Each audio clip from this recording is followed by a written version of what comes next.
by us.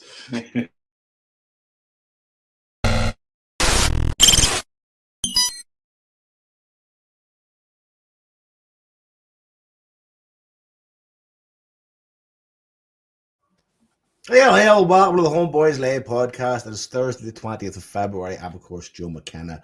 We are back. It has been exactly 14 days since we were on, and joined by a host of headers. Scott McCorry being number one. What's happening, Scott? Yo, what's happening, Joe? How's things, mate? I'm all good. And, of course, joined by man who gets a hard time on this show, Mr. Mr. Liam Power, Longshanks. I can take one for the team, Joe. It's all good. You can't. Bulletproof Kevlar. They call you. John Gotti. John Gotti of the HomeBhoys is what he is. And joined by Jason Higgins out there. How you doing? What's happening, brother? You good? Good. Marty Flynn tonight. He's consulting the solicitor. We'll see him in the next few weeks. So it's the last time we were on. We have had Raith Rovers win 5-0. Bayern beat us 2-1 at Selby Park. 3-1 against Dundee United, and of course on Tuesday night the 1-1 draw against Bayern Munich. I mean, is there much point in going? Not much point, but is there any point in starting at Raith Rovers? We may as well just go straight to the heartache of this week. I mean, there's only really one. I can't believe you just told everyone the score. I just spoiled it. You don't know the score. Look away now. Do you remember that? If you want to know the score, look away now. That was Celtic played Sporting Lisbon back under. I think we won 1-0 at home. Did we beat 2-0 away? And and obviously it was Sports Scene or Scott Sports, whatever it was. And it was Dougie Donnelly, and he says, and if you don't want to know the score, look away now. And sure enough, they put the score up. And literally, as they come back, they went, well, Billy, a 2-0 defeat. What do you think of that? You're like, fuck's sake, man. Talk to Billy McNeil. What do you think of that? Billy's like, oh, disappointed. I was like, that's just a waste of time, man. Didn't fucking CFAX have a thing whereby you could press the button to see the score, or you could just decide not to? Which doesn't make a lot of sense. I don't think it did, Joe. I think it did. Did it? I never fucking. Well, don't ask the question if you think it did, if you know it did. All right, okay. Do you know or no? You know what? This is off to a bad start.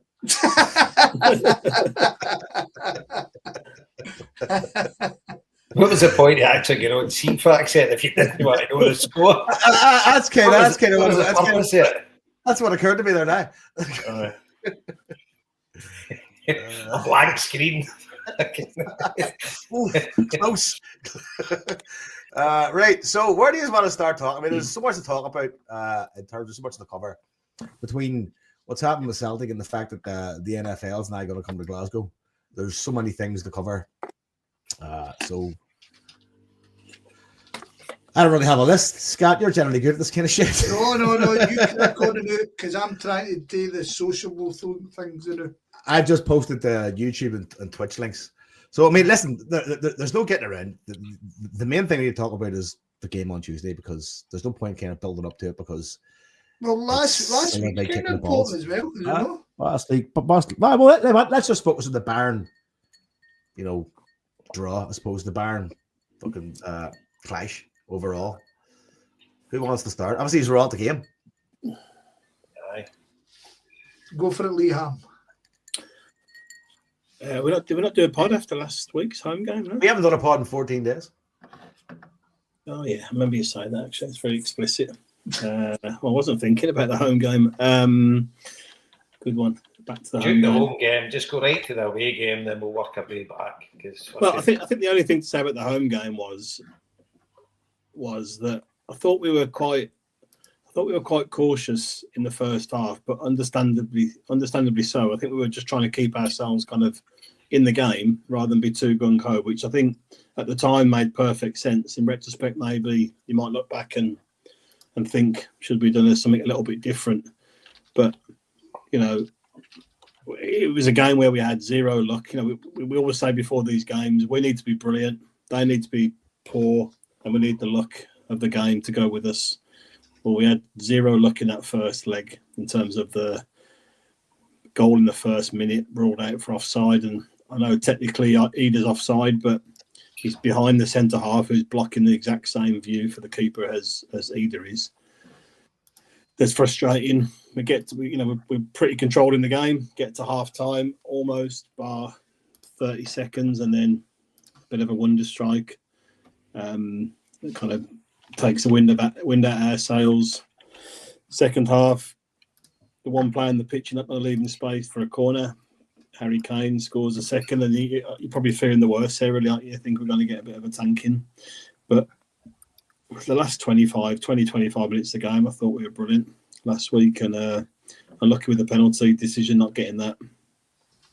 But getting the goal, and if the game would have gone on 10 minutes longer, I think we would have draw out the game, which would have put a whole different context on the game this week. So I don't know if you want to add anything to the game last week. Yeah, I think like the last 20 minutes of the game, like it was kind of like what we did in the last 20 minutes of the game, we did for 90 minutes essentially on Tuesday. I mean, it's kind of that. I suppose it may have taken to that point for us to kind of build up that level of confidence, that level of ability to kind of realize, we can play with this team. I mean, we can do this.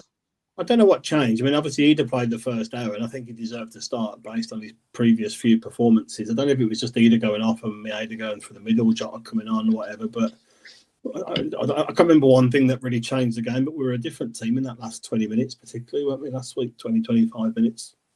Well, was that at the point when we just started going through the middle then? That's what I'm saying. I think it was around the same time. Aye. So, and that's obviously why I didn't that affected things on Tuesday in terms of the lineup. Jason, you were going to come in there. Well, it was just kind of that, and obviously, right unlucky with the first goal. When the goal went in, I'm like, no way is this offside, because he took the shot for the edge of the box, and you're like, fucking. And then when it got ruled off, couldn't fucking believe it, and just so unlucky. Obviously, he just didn't time the run right, but I kind of agree we were a bit passive, but understandably passive. And at the end of the game, it was the unanswered question, because I was saying before the game I would have played my Ida up front all day long, right? But Ida was there in merit, scoring 2 goals away to Villa, and big man's been playing well. And you just wonder, people said about Ida was getting at Greg Taylor, the protection. And although Bayern Munich were brilliant on the ball, I thought the first half they were fucking outstanding. But they didn't really make many chances. And we were kind of comfortable and defending good against them. And as I say, freak goal at the end of the half, the boys kind of skint Taylor. I think Taylor was a bit unlucky. The boys took a fucking bounce at him. And to be fair, he played pretty well in the game, but it was a wonder strike for the boy. I just actually found out he was English as well. I couldn't believe it. I didn't know he was with Crystal Palace after the first leg. But you're gutted, and then obviously the Harry Kane, Alistair Johnson lost his man, but it was just a killer. And he was fucking on his own. He was on his own once the other night as well, but they didn't play the ball to him. He was screaming for it. But if you're 2-0 down, you're kind of fearing the worst. But we finished like a train, as you said, Liam. I would have been convinced if the game had went on another 10 minutes, we would get an equaliser. Yeah. And it was like the unknown to say was the only reason we had the last 10 minutes is because we had fucking kept them contained for all right, they'd scored 2 goals, but we had matched them and we defended well, and then we kind of went for it. But it transpires when you watch it the other night. It's the what if now. You say to yourself, if we had that line up in the first leg, I mean, obviously, Schlott probably was a bit early for him to play. He was just in. Schlupp, sorry. But it was a kind of unknown. And I said at the start, I was delighted with the lineup that we had in Munich, and that would be my lineup. But it transpired it was absolutely fucking amazing. And just did we maybe give them too much respect? Are Bayern Munich maybe not as good as what we thought they were?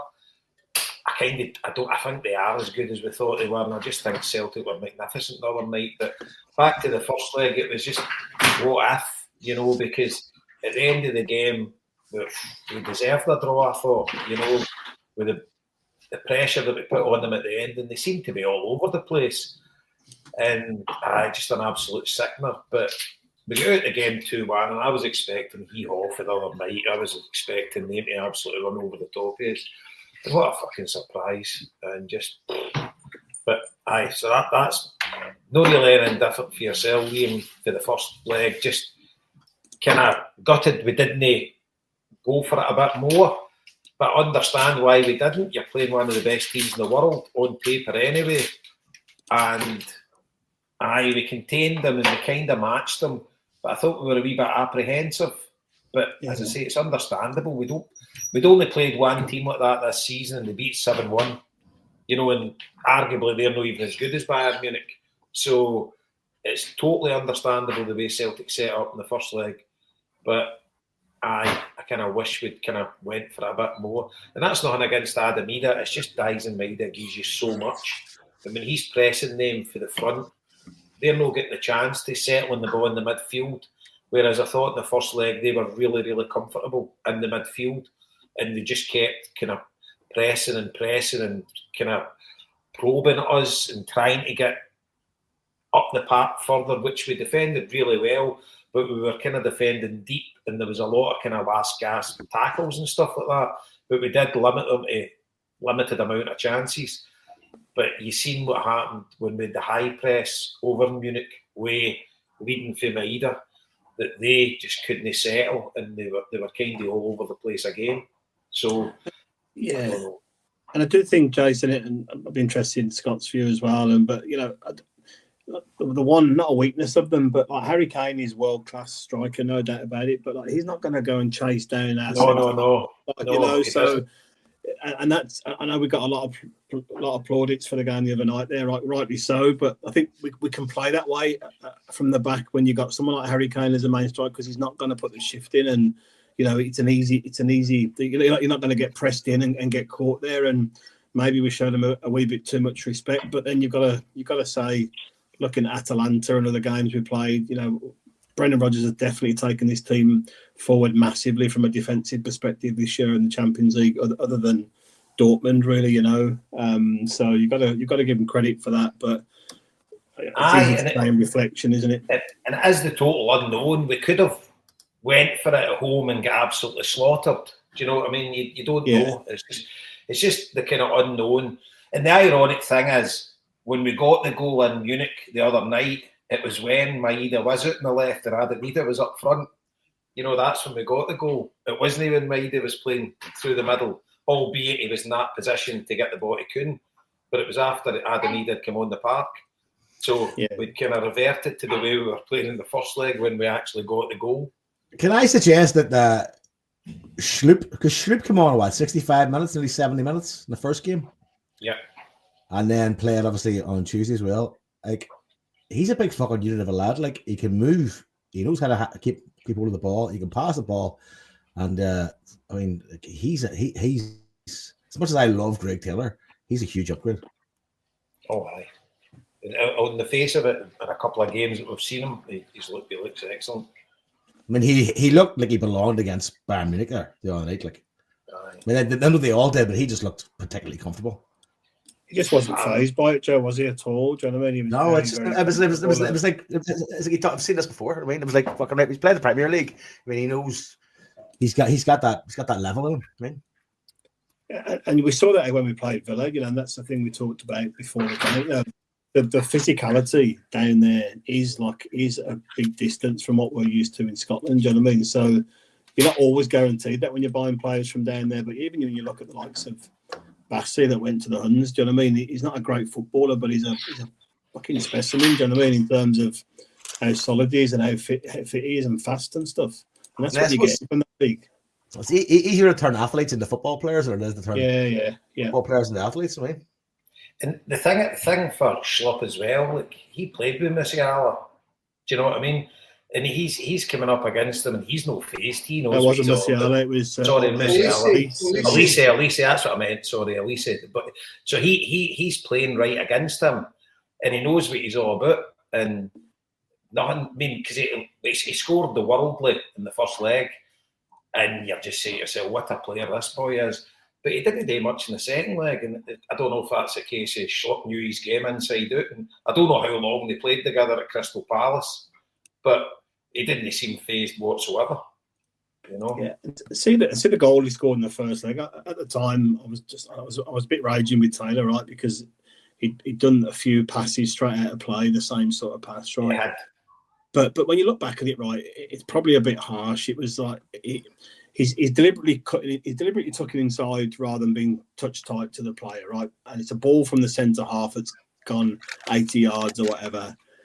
He bounced off his knee, and your man just hit it when the ball's bouncing. And 9 times out of 10, that ball's going out over the north stand. Do you know what I mean? But he hit it absolutely fucking perfect into the top corner. So it's maybe a wee bit harsh on Taylor for that. Well, for you that don't stop strikes like that, Liam. I mean, he's more just letting him get the shot in, Joe. That's what I was frustrated with. But we don't mark touch tight with players when it's in that. You know, if you look at it, your fullbacks come inside a little bit to narrow the space. Do you know what I mean? You can see the flanks a little bit when the ball's with their defenders. That's just modern football. That's the way it is. But the boys ping one from the centre half within 2 seconds. At least he's got it under control. You're not really accounting for that when it's 30 seconds to half time. You know, it was a bit of a freak kind of goal all round. But I think Taylor doesn't have a lot of credit with some people that kind of creates that frustration. But he was a bit unlucky all in. But Schlupp just gives you such a difference in physicality and pace and experience, and you could see the difference in the game this week. Definitely. Scattertees, you want to come in there? Aye. Last week, Bayern Munich looked like they played a different fucking sport for us at times in that first half. The passing Rooney was unbelievable. It's almost if you start believing that they kind of thought the game was done and they kind of packed up shop because of that massive game on Saturday to come. And had we pulled it back to 2 each, I don't think it would have been unfair on us. I think they might have regretted it because they should really have seen that game out of sight. But just as Jason says, despite them looking so fucking great, the 2 goals we gave away, don't get me wrong, Elise's goal was a fucking screamer in the end up, but it's so slack up to it. And then the second goal's shambolic. I mean, it's unbelievably bad. I don't know what happened, to be honest. But I'm 100%. The letter of law might call me wrong, but I can't have it that you stand in somebody's foot and it's no foul in football, because obstruction is a foul. Obstruction is stopping somebody playing, and how can you get any more obstructed than somebody standing on a fucking thing you use to move? You know what I mean? To me, it's a penalty every day of the week. Doesn't matter what fucking happens, a penalty. But they use the excuse that he touched the ball. I don't think it matters. If that's the law of the game, fair dues, that's the law of the game, and I'm wrong. But as I say to you, it happened to Dundee against the Huns, and they've come out and said it wasn't a foul. If you're standing on somebody's foot, it's got to be a foul, accidental or no. You can't move your foot, so it's obstruction. It's a foul. Like I say, nobody will convince me otherwise. But we've got to get back in it. He's right here saying Adam had done a job. Celtic were looking great. The time we conceded the first goal was fucking heartbreaking and probably led to the ill discipline for Kane's goal. But the containment job we done at home was good. It was good.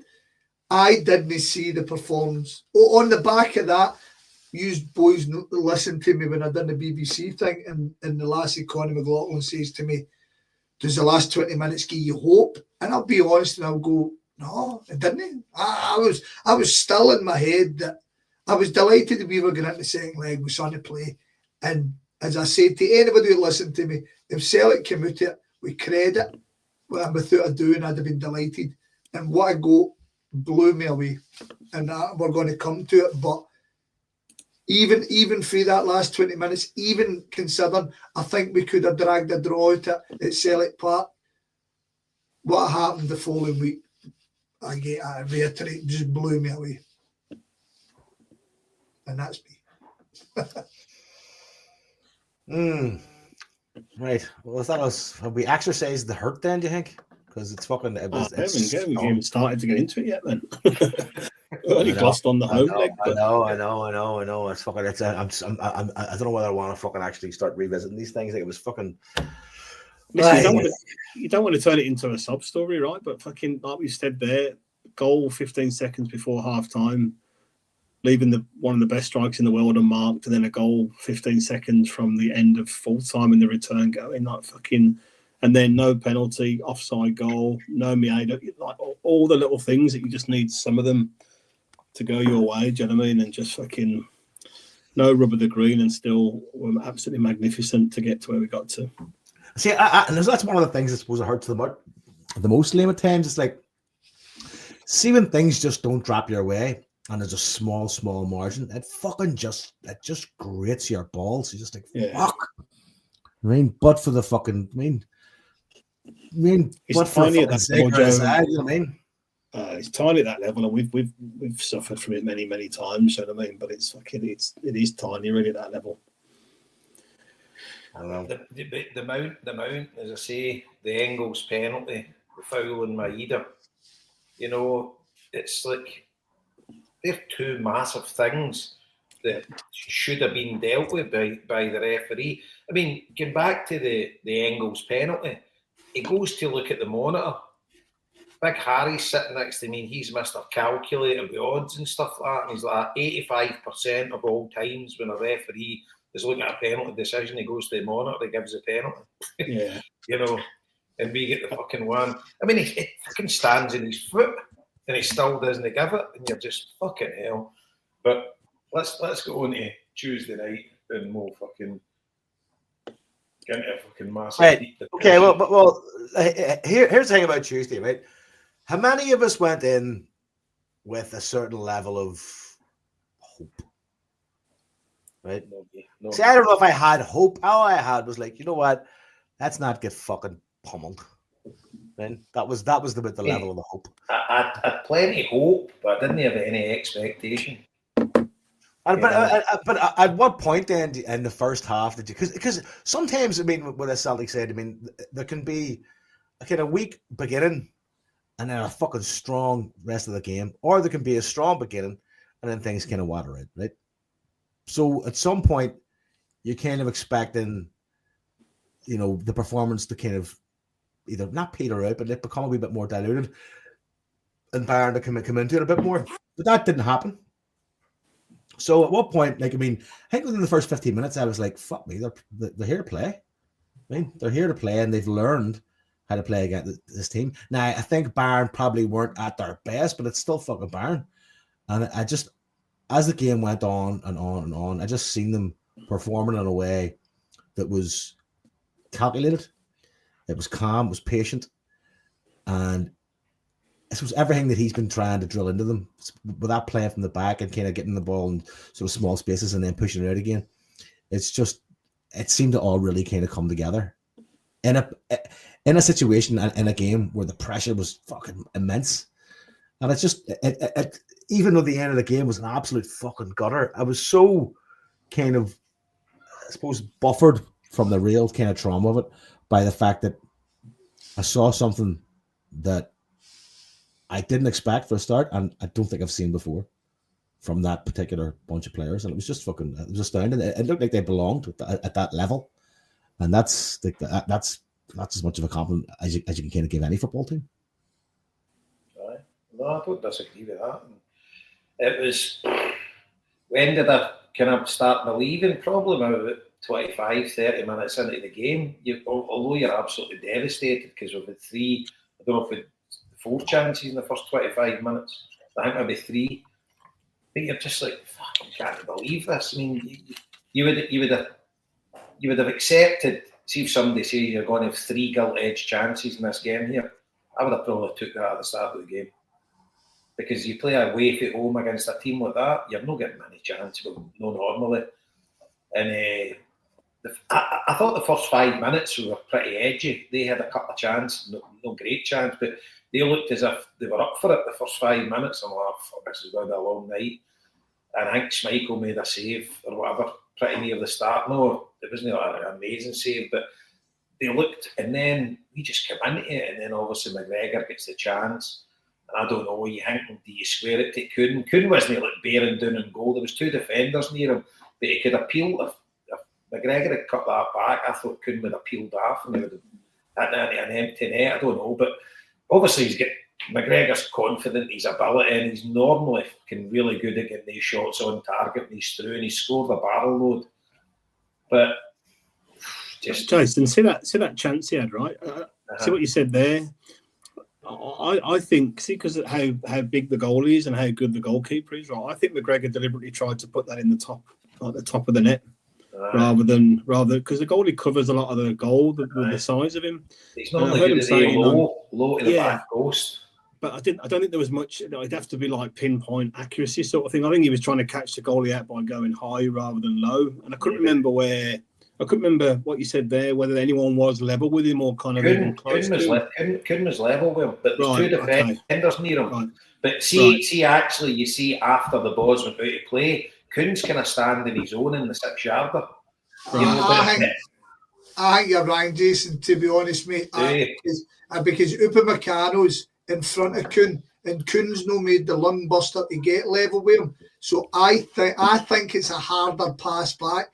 Seeing the cold light of day, obviously Upamecano's running towards the ball as well. But I think if you go and kind of have a look back at it, it's no a simple pass in the middle by any stretch. No. I think you flinging the size of Upamecano as well, because he's a fucking monster, man. You know what I mean? But see, my thinking was Kuhn's running, right, and the defender's running, but he's gone full pelt to try and get the ball. See McGregor just squares it. I think Kuhn runs into that space, and he's left-footed, obviously. Maybe, but there'd been one of the ones you'd have been sick if you'd squared it and the fucking defender just clears it and you've got a chance to score. So, no qualms at McGregor having the shot. And if there's one player when he's bearing down like that, he probably would. Jota maybe before him, but apart from that, you'd have McGregor, Kuhn obviously, but Kuhn's not come down the left-hand side. And so there was that. And then we've obviously had the next 2 chances, and you're just like, oh my God. The one with Kuhn, you just felt for him because it just didn't sit right for him, and he's not got a right fit, so he's waiting, getting it on his left and can't get any pace in it. Oh, fucking hell. And then the flick for Heartache to Engels was fucking sublime, and just Maeda just got it all wrong. You know, instead of just chucking himself, sliding in, I don't know if his feet were all wrong and just got there too late. And fucking 3 gilt-edged chances within the space of, I don't know, 10, 15 minutes. And then obviously Maeda has the fucking typical Maeda into it. He's just fucking lashed at it and miskicked it, and it's fucking went everywhere. And he had time, you know. He could have fucking stoked the ball and and you're just saying to yourself, fucking, I could not believe we had 4 gilt-edged chances in that first half and that we hadn't scored one of them. And when you look back on the game, I think we've had 7 chances and we scored 1, you know, and but it was just the overall play for Celtic. Obviously, Schmeichel made his saves. The boy was clean through. Schmeichel's made a great save. They had a shot for the inside the box. The guys missed hit it. Kane's hit the bar.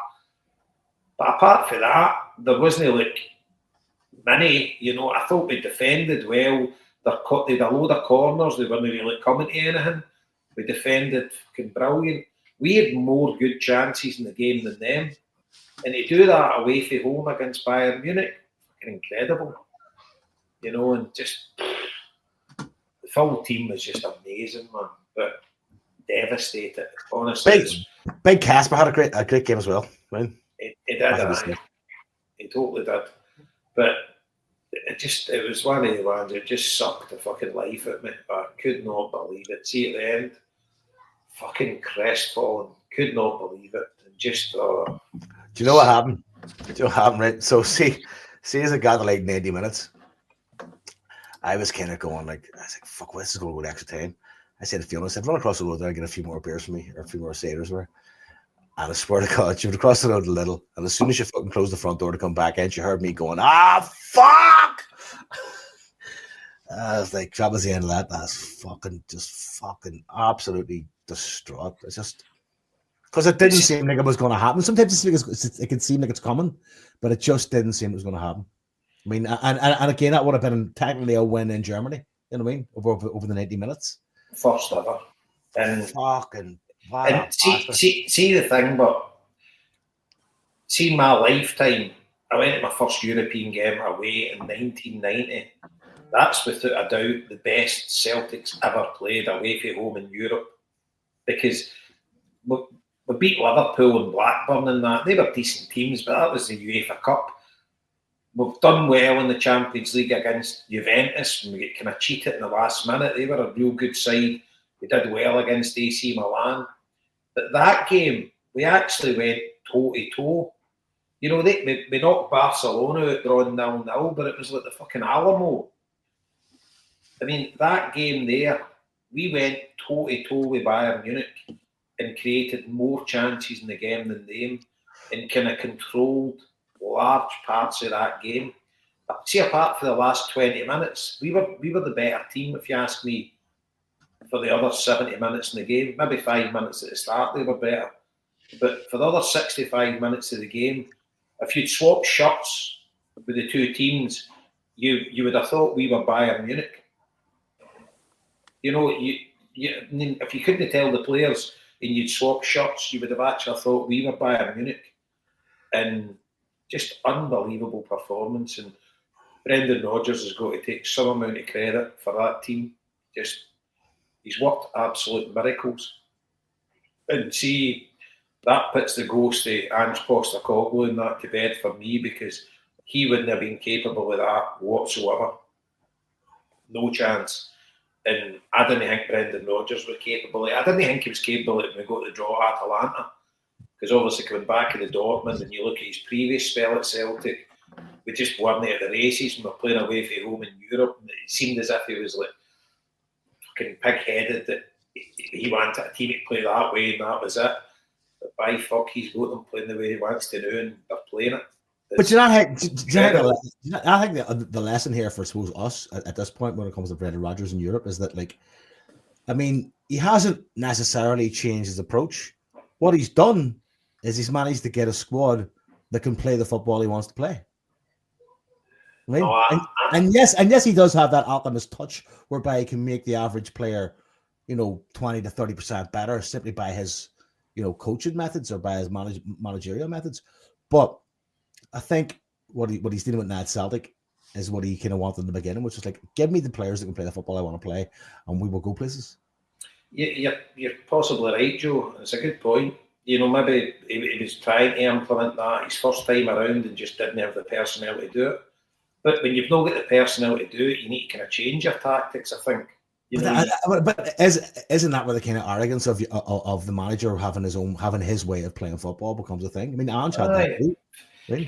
But Ange was gung-ho, but he was fucking attack. What's Ange got to lose? Ange has fuck all to lose at the end of the day. I mean, he was fucking nobody before he came to fucking Celtic. Right? And now he's fucking Spurs manager and he can walk away with a massive fucking payday and fuck off back to Australia.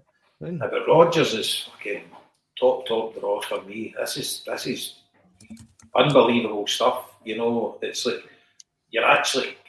It's quite hard to kind of grasp. You see, for years and years now, with the disparity with the money in Europe, and I know it's fucking hypocritical of Celtic supporters saying that, but what we deal with domestically, we're fucking miles ahead of everyone else with money.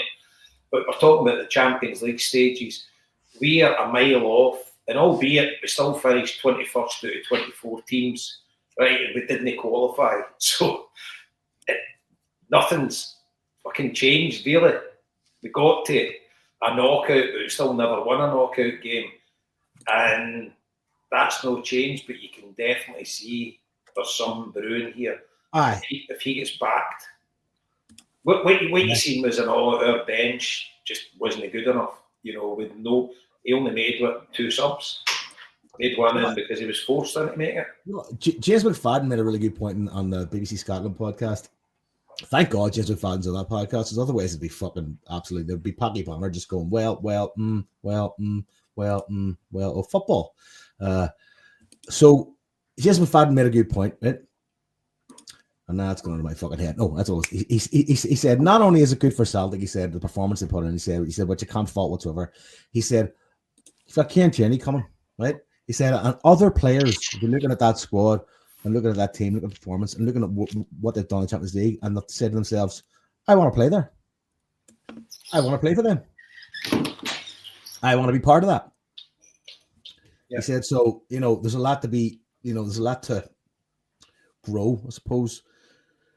Not necessarily between now and the end of the season. At the end of the day, Celtic just have to kind of get to the point where they win the league. And the treble could essentially be in the bag. We'll see how it goes. But it's kind of looking forward to the Champions League next season going out. We did that well this season. And the Bayern performance is, I suppose, more impressive because I think you kind of nodded towards it earlier on, Jason. The context of the football these days, the football world these days, is so different compared to the time the likes when we would have beat Barcelona. And you did make a point that we were fucking in the shooting gallery that night. But see the context of playing a team like Bayern Munich now in 2025, the way world football is and finance and all is, see to go out and fucking perform like that, it's like it shouldn't really be possible. No, it shouldn't be. It's one of those things that, like, you don't fluke something like that. You can fluke a win, but you can't fluke a great performance. Right? No, it's a good point. Like, anybody can come to Celtic Park on any given day, beat us. But we look at the stats and we've had 30 shots at goal and scored 1 or something. They've had 2 breakaways and scored 2. That happens. But that Bayern Munich game, we were controlling that game. Albeit the possession stats weren't they, but they were having possession in shit areas where it didn't matter when they had the ball. Just inside their own half and stuff. But when we had the ball, we were fucking making things happen. You were proud to watch them, but absolutely fucking sick. Sick beyond belief. Yeah. That's me saying my bit. So Scott and Liam, you just come in there and fucking give me a piece. Scott, you jump in. I've got a few bits I'll do after you. Shout to Yang, by the way. Yeah, fucking Yang didn't disgrace himself in the 2 games either. Mate, fuck off. It was all right, and when they come on in the first leg, I thought the second leg game just. Youngers. Yang in the match. So, as I say, I kind of didn't think we had it in us. I would say, see the RB Leipzig game. RB Leipzig was the first time I'd watched a Celtic team pass the ball how Brendan Rodgers wanted it, and I thought we were absolutely brilliant that night. And that resulting performance has been somewhat fucking let down by the fact Leipzig had a stinker of a tournament. But Leipzig are a really good team. I mean, the Huns can go on about how they're fucking shit and whatever. They can say what they want. Leipzig's a good team, and I thought we played them very well that night. We passed out of defence.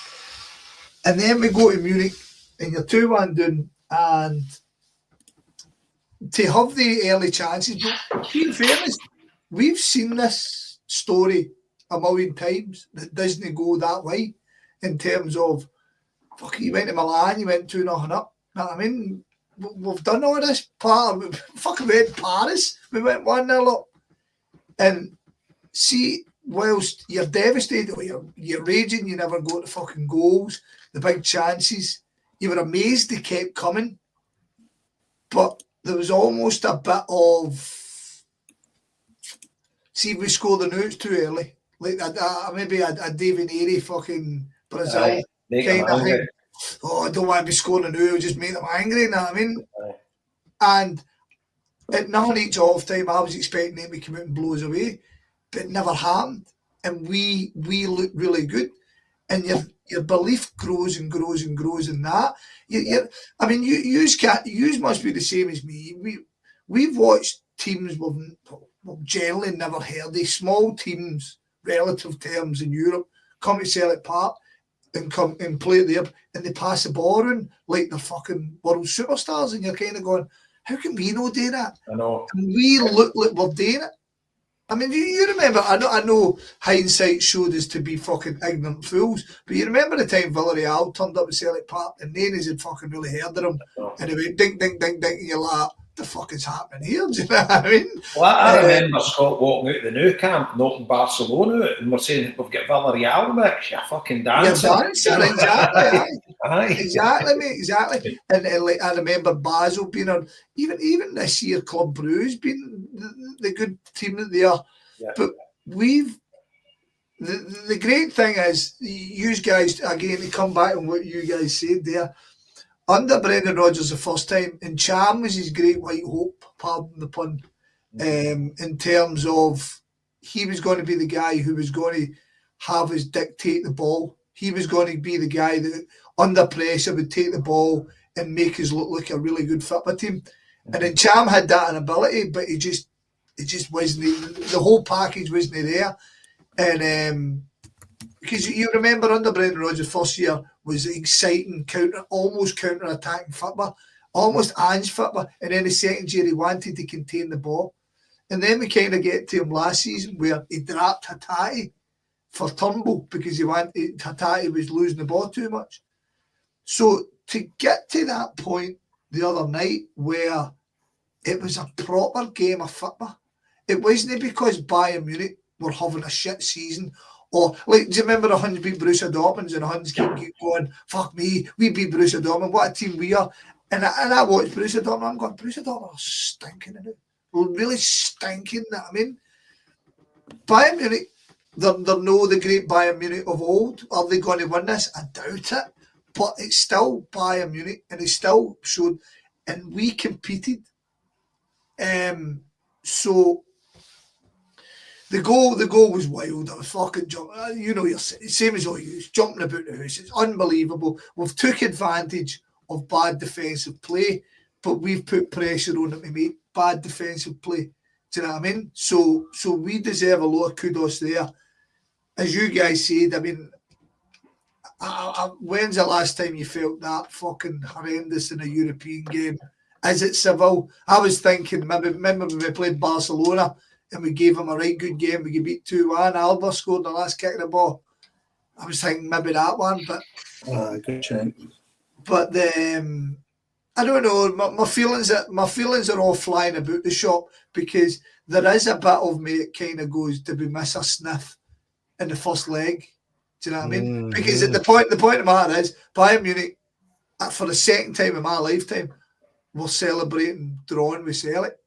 Do you know what I mean? Because it feels like a defeat, doesn't it, guys? You know what I mean? It does. Ultimately, it is, but it was a 1-each draw with Bayern Munich in the Alliance. Alliance, should I say.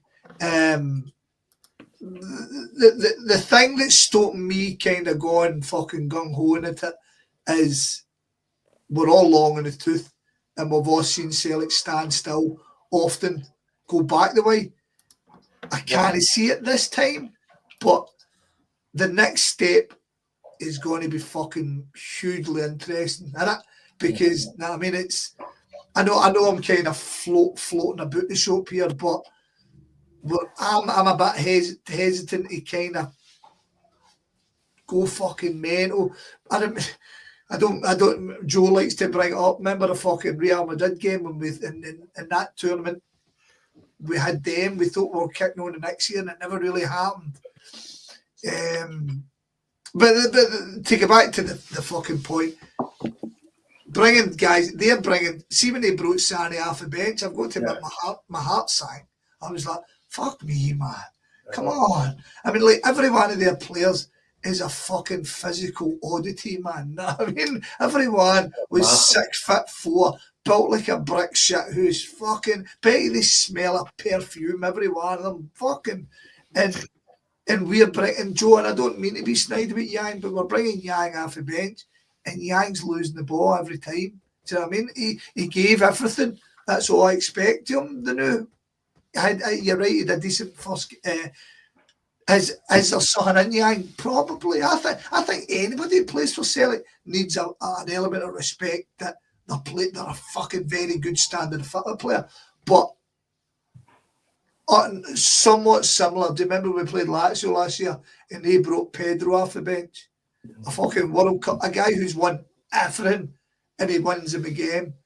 And they fucking bring off the bench a fucking World Cup winner again. Know that we're going to get to that level, but imagine you had a James Forrest. Imagine Kyogo was still there and you were swapping things like that. Do you know what I mean? So that's the next step for Celtic. That's the next step. I would love us to go and sign Sloop. I would love us to go and I would have made the deal permanent if he was into it and we were into it. Because that I know he's 32, but that boy's costing you $6 million in today's market, right? I know he would cost you $6 million. So if you're going to get him for bucks in a 2-year deal, you could be keen on him. Because I dare say Tierney's going to be coming in who'll tap earner. And I don't know. I'm all around the show, but to finish off, I couldn't have been more surprised. I couldn't have been more proud, and really, really interested to see where we go next. Yeah, we'll come back to after Liam said his shout. We'll come back to obviously what the heck where we go next. Yeah, Scott, you covered a few of the bits I was going to talk about, and like you said, Jason, we come back to some of the longer term bit, but I think the performance on Tuesday was a bit of a surprise to me. I wasn't expecting it. Similar to Scott, I was thinking 2-0 or 3-1. I'll be kind of half pleased with that we don't get a hammer in there, but I think we've got to give some incredible amount of praise and respect to Brendan Rodgers for what we've done this week. And I think if you look back, Scott, I think Scott touched on the Leipzig game, but even if you take it back a bit further, go back to final, last game of the Champions League last season, Lager Bielka scores a winner, 3 minutes to go. That was monumental for us because it took all the pressure off us for the start of this campaign this year. Yeah, there wasn't the whole we haven't won in the Champions League for so long. Took a big monkey off our back and got us in a different mindset for this season. Then we get drawn against Bratislava, first game. Again, a different pressure for us. We're playing a team we should be beating comfortably, and we did exactly that. We went out, dominated them, beat them comfortably. And it's another step up for where we want to be. We go to Dortmund. You know, I'm travelling to Dortmund. I'm saying to people, I'm confident, not hopeful, confident we can do well in this game. And I wasn't the only one saying that. And we got absolutely fucking obliterated. And it was a bit of a freak night, I think, because it kind of almost every time they went forward, they scored a goal, deflections, just all sorts of things, wonder strikes going on. And after that game, we were all highly critical, I guess, of Celtic and of Brendan Rodgers saying he's never going to learn, he's never going to change. But the only person that was calm after that game and very assured about what he was going to do and how things are going to pan out was Brendan Rodgers. He was very clear about he's not changing what he's doing. He'll tinker and tailor whatever he needs to do, but he knows where he's trying to take this team. You know, everyone thinks he's mad for what he's saying, but then we go to Atalanta, put in that performance, which was a backs to the wall to a degree, but not Barcelona backs to the wall. You know, we were kind of defended fairly comfortably. We didn't offer much going forward, but it was a huge result for us on the back of getting beaten Dortmund. And then we go and play Leipzig and beat Leipzig. And at that point was probably the most complete performance I've seen us play at that level. And again, not just because we were brilliant attacking wise, but we had so much confidence playing out from the back. And I think that was equally as impressive on Tuesday, not just the chances we created, but how often we just played the ball from the back and we got out of so many situations with really top level passing and football. And we beat Leipzig and we look a completely different team, and suddenly there's a completely different outlook on it. Bruges was a difficult game, but we managed to get a point out of that. Probably didn't do ourselves justice in Zagreb, but that's going to happen in the campaign. And then we go to Villa, go 2-0 down, and again, it could have been another Dortmund. It could have been a 5-6, but we get ourselves back in the game and we're in it till late on. So even though I didn't believe, and probably lots of other fans didn't believe, I think Rodgers deserves incredible credit for. He kind of not expected that probably on Tuesday, but he's been building towards that, and he's getting the players building towards that, and he was very assured afterwards as well, as though for him it wasn't that massive a shock that we went out and produced that sort of performance. So, I just think I think the team and the group and the manager have really built up to get us to that position, and they felt that they could go out and put that performance in, which took us by surprise, but was absolutely incredible. And it's just the only criticism you can give of the team was just that lack of quality right at the end of the pitch. Do you know what I mean? And it's just tiny margins. It really is. Like I said, I thought McGregor deliberately tried to shoot in the top of the net, and he's been good enough this season to score that sort of goal. I think he was, I think that's what he was trying to pull off and just got it a bit too high. The one with Kuhn, I mean, Jota does brilliant to turn the man inside out, and then he just loses his footing slightly, which I think just takes a little bit off the ball that he was trying to get across to Kuhn, and Kuhn couldn't really hit it first time with any power. And in hindsight, again, instead of shooting, he did have just passed it kind of a bit more to the left. Mieda was right in there, then would have put it in, but there's no way Kuhn would have seen that, and he's always going to try and score the goal. The move for the one across the pitch, Engels, who I thought had his best game by some stretch for Celtic on Tuesday. I thought he was amazing, and that ball would have been one of the best ones. That goal would have been one of the best ones would have scored. I think Mieda just went with the wrong leg, wrong foot. I think he would have gone in with his right foot and slid in and scored the goal.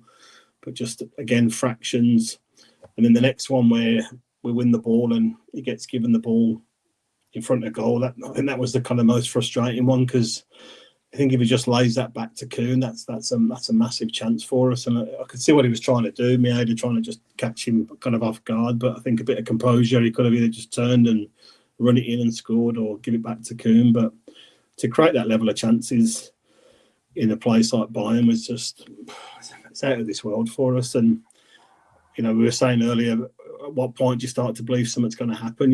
And them games, you count in the minute, then you count in 5 minutes, and you count in 10 minutes, and you just, every hurdle's a positive sign for us. But after about 20, 25 minutes, I felt pretty comfortable in that game. I thought, this team looks like the main business tonight. They're here to do something, and they don't look rattled by this. So you kind of started to believe a bit more. And then Kane goes off at half time. You're thinking, fuck, this is, things are starting to come together a little bit. And the boy, was it Gretzka? I can't remember his name, the midfielder, missed the one straight at Schmeichel, then the header around the post. And thinking, fuck, man, this could really be our night. And I didn't think we'd win even if we got it to extra time. I thought we don't have that sort of luck, but I just thought, how good would it be to win that game and to say we've won the Champions League game in Germany against Bayern, even if we don't get through in the end. But fucking just the cruelty that comes with these games for Celtic to miss out on that.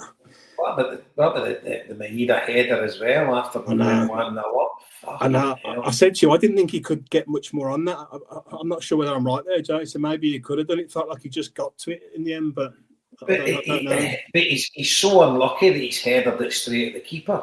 Yeah. I mean, if he slaps it, but see if he gets a full head on it and just heads it right in front of him, it's going right into the back of the far post. But he done amazing. He got on the end of it in the first place, but it just, again, small margins. And he's a top quality keeper, lawyer, but.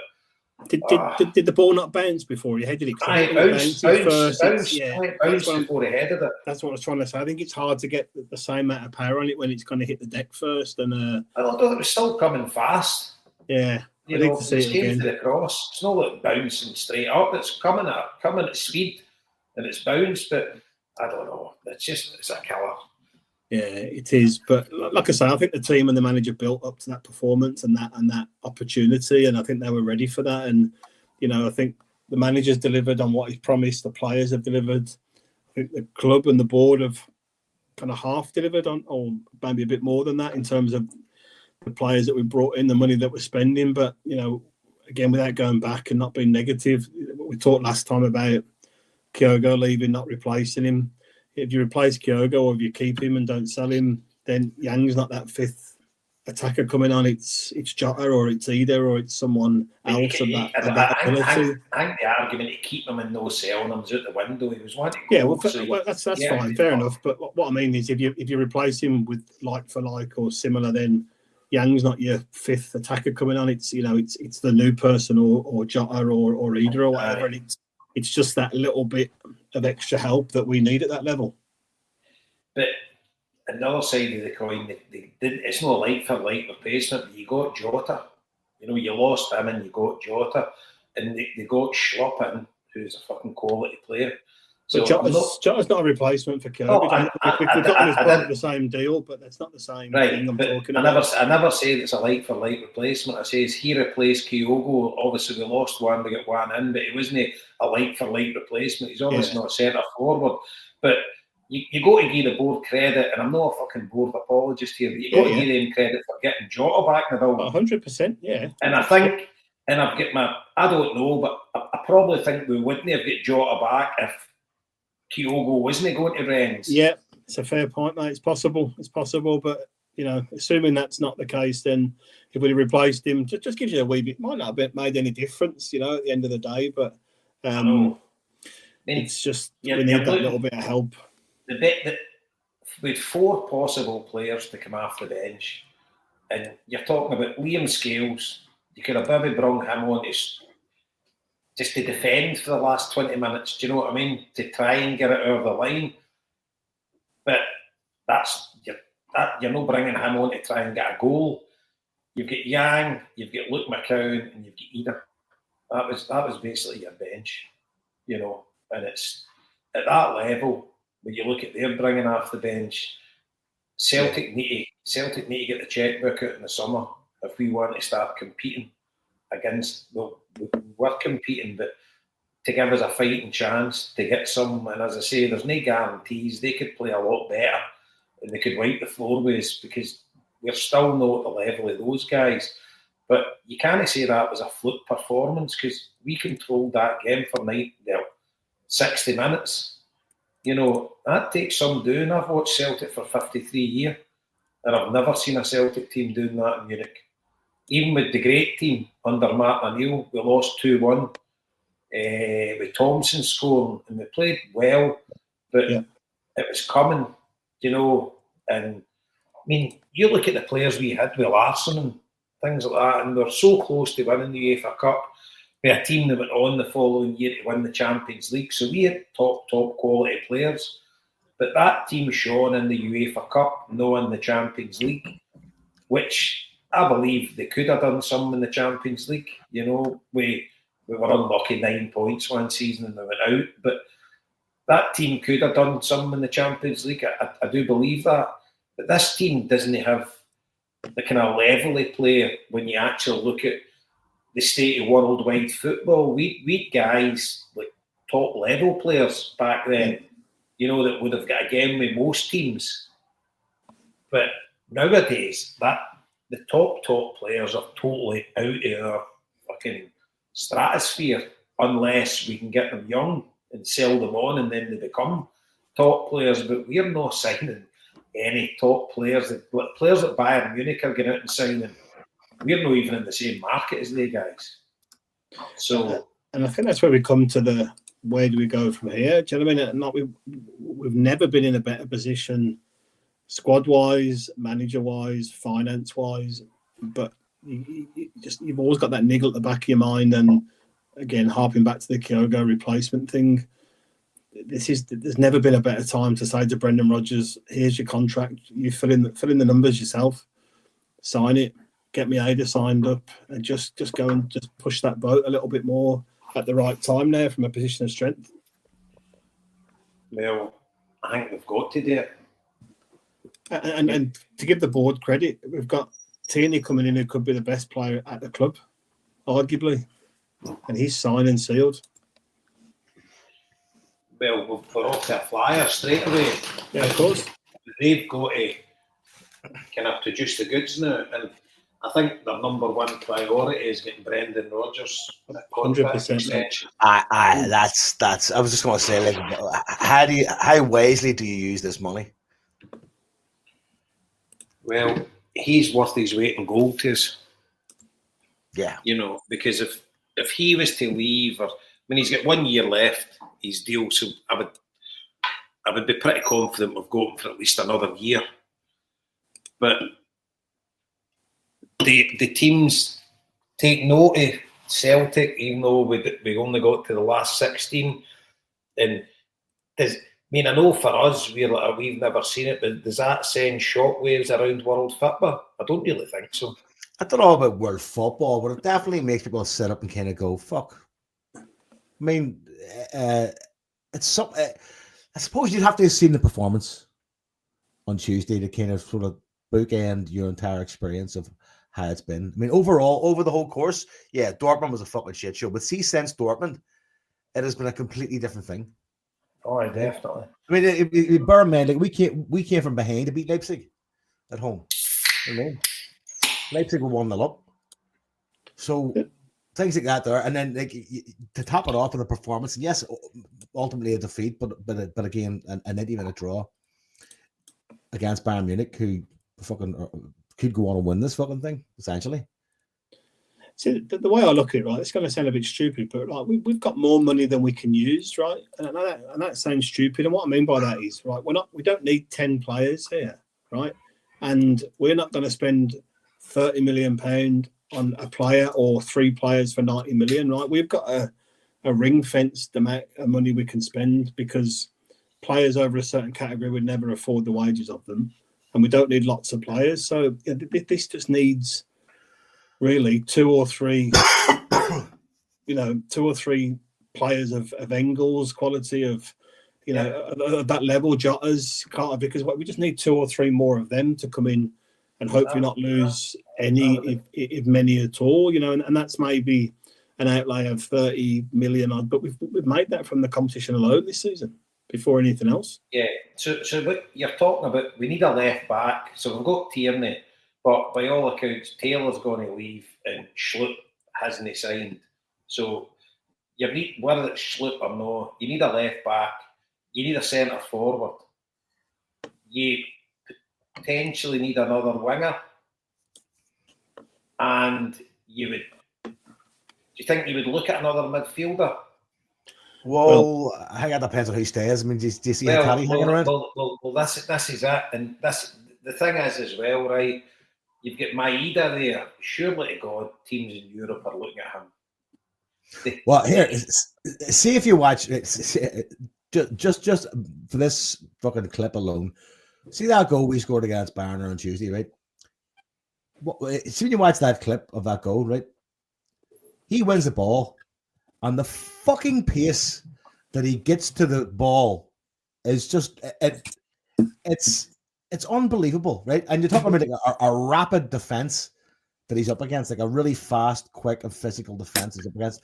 And I swear to God, it looks like everybody else is fucking jogging. Did you not think they didn't think he was going to get to it? Hence the exactly. That's the thing, though. That's what I'm talking about. Like, for that clip alone, if you're a football manager and you're looking for that, you go, "Give me that cunt. That's the fastest man alive." I mean, the cunt's like mighty. Even in slow motion, Jason, it's actually more impressive in slow motion. To watch how quickly, how on a different planet of fucking pace he's on immediately. And see when he wins the ball for Kuhn, he just slides on his backside like a fucking cartoon character halfway across the pitch. Aye, I know. But that's the thing, like the open checkbook to Rodgers, but I'd be putting the open checkbook to him as well. I would make him the highest paid at the club because he is irreplaceable. You'll never see another player like that. No. I don't think there is another player like him. Obviously, there's better football players out there. I'm not saying he's the best player in the world, but he's certainly unique. I don't think there's another player in the world with his engine. Oh, he's milliseconds off being fucking teleportation. You know what I mean? It's one of those codes. Go, where's Dazan? Ding! Fuck, there he is there. You've just got to hope. I think with Brendan Rodgers as well. You've just got to hope. Brendan Rodgers keeps saying he loves Glasgow, right? And his family's settled. the thing with Dyson's family are here now as well, and his kids are at school in Glasgow and whatever. You just got to hope they love the place, and he's happy, you know. And if there is teams coming in for him to give him like 50 grand a week, we could maybe give him 40 and say, look, you've got everything you need here, you know. And the teams that are going to be giving him maybe 50 grand a week, maybe haven't playing in the Champions League every year. I don't know, but I see him staying in Scotland for his life and starting a big company called Dyson's Highland Tours. Well,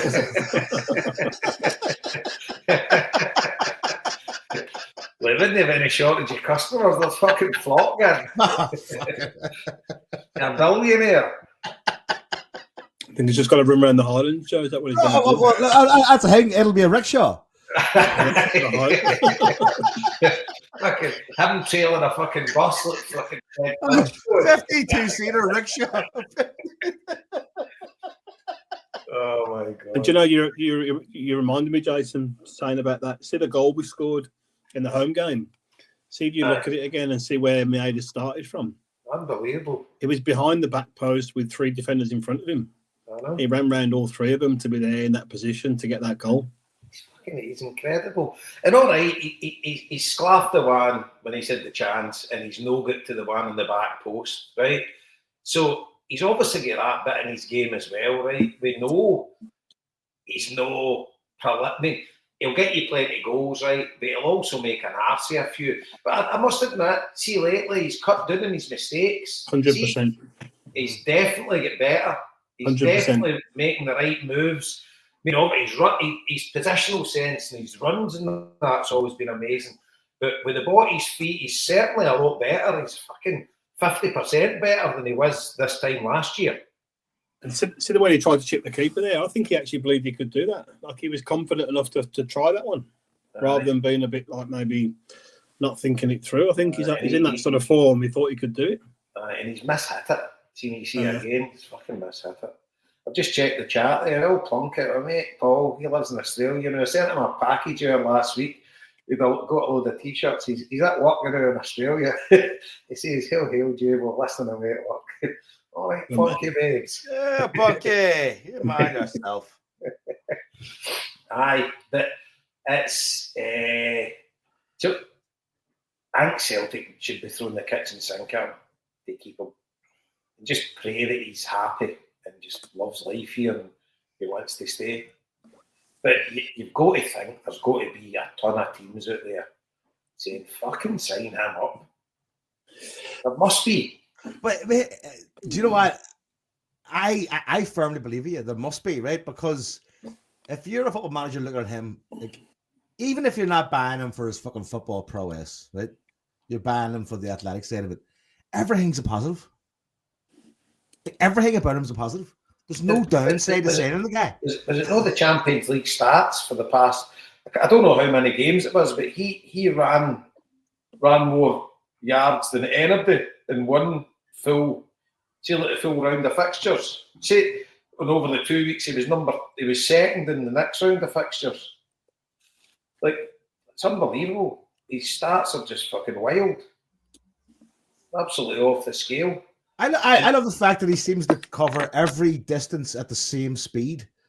It doesn't matter if it's 4 yards, 10 yards, 30 fucking yards. Did you know think as well? See, in the first maybe half hour of that game, do you not think he was quite reserved? Like, he wasn't making mad runs when he was like, see when the ball was going back to the keeper. He wasn't just like chasing it down when it was a lost cause. He was picking his fights. I think he's smart enough to know, if I show these cunts what I've got immediately, they're gonna be unsurprisable. You know what I mean? I don't know, but he done a lot more in the second half. And he also knows that they're gonna be more tired chasing him. I mean, he's gonna I'll wear these cunts down, and then I'll fucking light them up, because he's operating with the same level of energy at 90 minutes as he is with fucking 5 minutes. And interestingly, folk have said to me, do you think if we still had Kyogo up front, we would have scored some of the chances? And my point to them was, if Kyogo was up front, then we wouldn't have had the chances. No, it wouldn't have happened. It would, because No, it's just he's just that rapid. It's freakish. See that one see the one we're talking about where he tried to chip the keeper and made the balls up. I can't get out of my head. You know, was it against the Huns where Kyogo had that one in exactly the same spot and he just kind of placed it right in the corner of the goal past Butland? Was it not similar setup, similar position? Yeah, when he reached for it, like was it Ibrox? I think, yeah. It was the one. It was the first game of the season last year. Right. Or no, this season. Last season. Yeah. The first Rangers game of the season. That was in Italy when he scored it. I thought it was quite similar. You know, I remember he just passed it into the net from kind of just outside the box. I know. Could have been. But I'll tell you another one that didn't get much wrong the other night. He misplaced a couple of passes, but I thought Heartache was outstanding. I thought, his pressing, his work rate was outstanding. He did misplace a couple of passes, but I thought he had a great game. I think he's actually come right on again the past few weeks after kind of getting slated a bit. He's kind of shown his class again. Yeah. But let's face it, there was no fucking failures there. Alistair Johnson, probably his best game in a Celtic shirt. He was outstanding and all. I thought he was out this world. Yeah, him and Engels, I thought probably had their best games. And again, going back to Tini, you think when you put Tini on the left and Johnson on the right, Trusty and Vickers and Schmeichel, that's a great back five, isn't it, for us? Trusty's played really well and all right lately. Yeah. Definitely. It was very good. Just quickly on my Ada, only one annoying thing was not annoying, but when he got elbowed in the head there right at the end, and that fucking. We should just roll about the place, man, and fucking. That's one thing where we are well behind other teams in terms of being streetwise at that level. Well, I think that's a downside of having Japanese players. By the way, I've not seen it. Normally, if you fucking have his hand in the air, fucking screaming and shouting, going and making a scene. I mean, because he's fucking Japanese, he's like, it's up all right.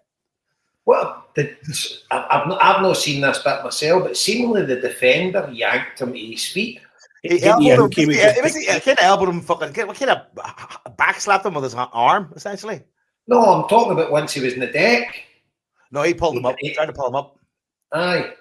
And if a guy's doing a head knock, well, obviously the defender, maybe the defender knows that but the referee's looking right at the two of them, and he just kind of points, just on you go.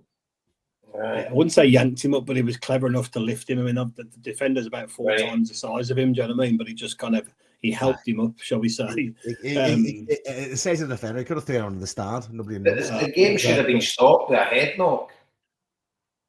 Yeah. But you don't get that when you're the B team in the Championship. That's where the corruption sneaks in, the smallest crevices, isn't that? No.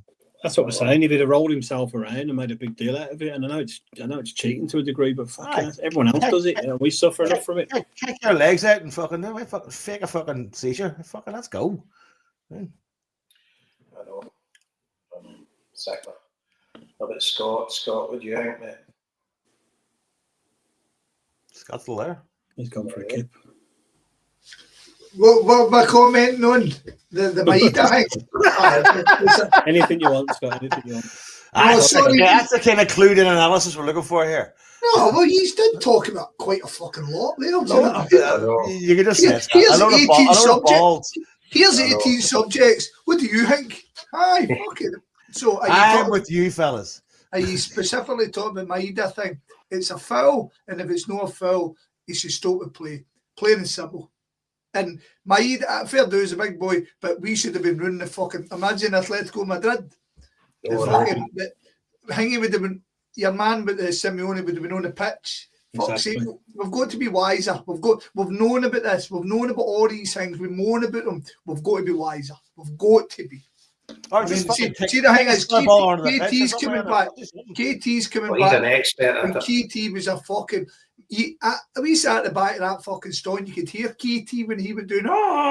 That's what you should be doing. You've got to, especially at a point in that game. All we had to do was hold on. See in hindsight, I dare say we'd have maybe get beat 3-1 if it went extra time.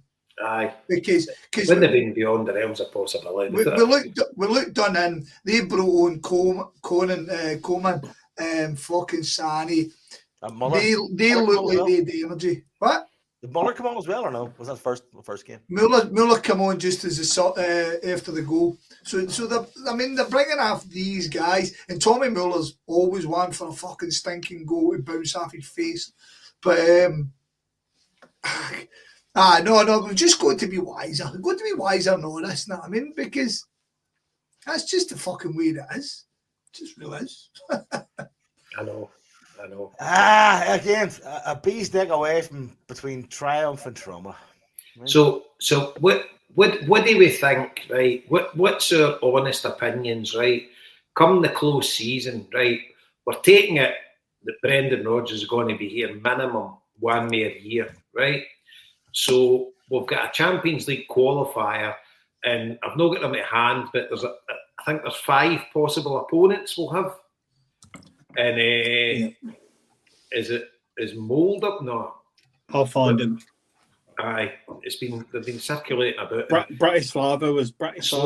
Bratislava's one of them. Aye, Karabag, I think, was one. Yeah. Scott, come on, you're not really good at this stuff. You take Slovan Bratislava all day long. All day long. Yeah, fucking right then. But you're thinking, if we keep this team together, well, first of all, let's discuss that. Do we think we will keep all our starters who started in Munich as Celtic players next year? Well, that's what I mean by sorry, spending the money wisely, though. Joe, so Celtic are currently 39.13, bottom of the fucking seeded teams, unseeded, Slovan Bratislava, Basel, Karabag, Ludogorets and Sturm Graz. Right. You're not scared of anything, are you? No, absolutely not. I mean, even Basel, the name Basel kind of gives you a wee bit of fears because of past history, but Basel were coming up against a Yeti. Fuck's sake. Aye. And, well, in saying that, if we go out there and then we get to the UEFA final or the Europa League final, when we have a bad thing, that's what happened, wasn't it? It was them that knocked us out. So, day 5, right? So, we're looking at Celtic starting 11, right? So, a yes or no answer to start with here, right? So, what do you think, Scott? Do you think the 11 starters that we had in Munich, do you think they'll all be Celtic players by the start of next season? No. What about you, Joe?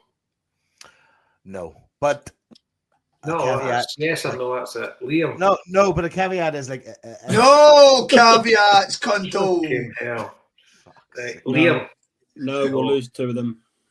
I would say no as well, because the realms of possibility one of them's going to go, right? Well, so, right, that's a fair point, right? So you've talked out the 10, right? Out the 10, do you think they'll be there? Is it still a no?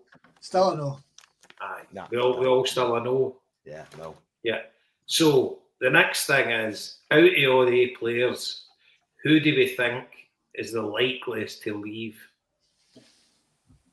Ooh. Scott. I've got a mix of. I think Kuhn. You think Kuhn? Me too. But I think Hatate as well. I think Hatate, and I think a surprise one might be AJ. Nah. I think there could be a big bid coming in. I've got a lot of worry about Maeda, AJ, Kuhn, and Hatate. They would be. I think Engels will give us another year. I think he'll be happy to learn more and play next year with the Champions League. I think as our midfield go, I don't think Bernardo will be leaving anytime soon. He's been unlucky with injury, so he'll be here. McGregor will be here. But Hatate, if the right bid comes in, I could see him going.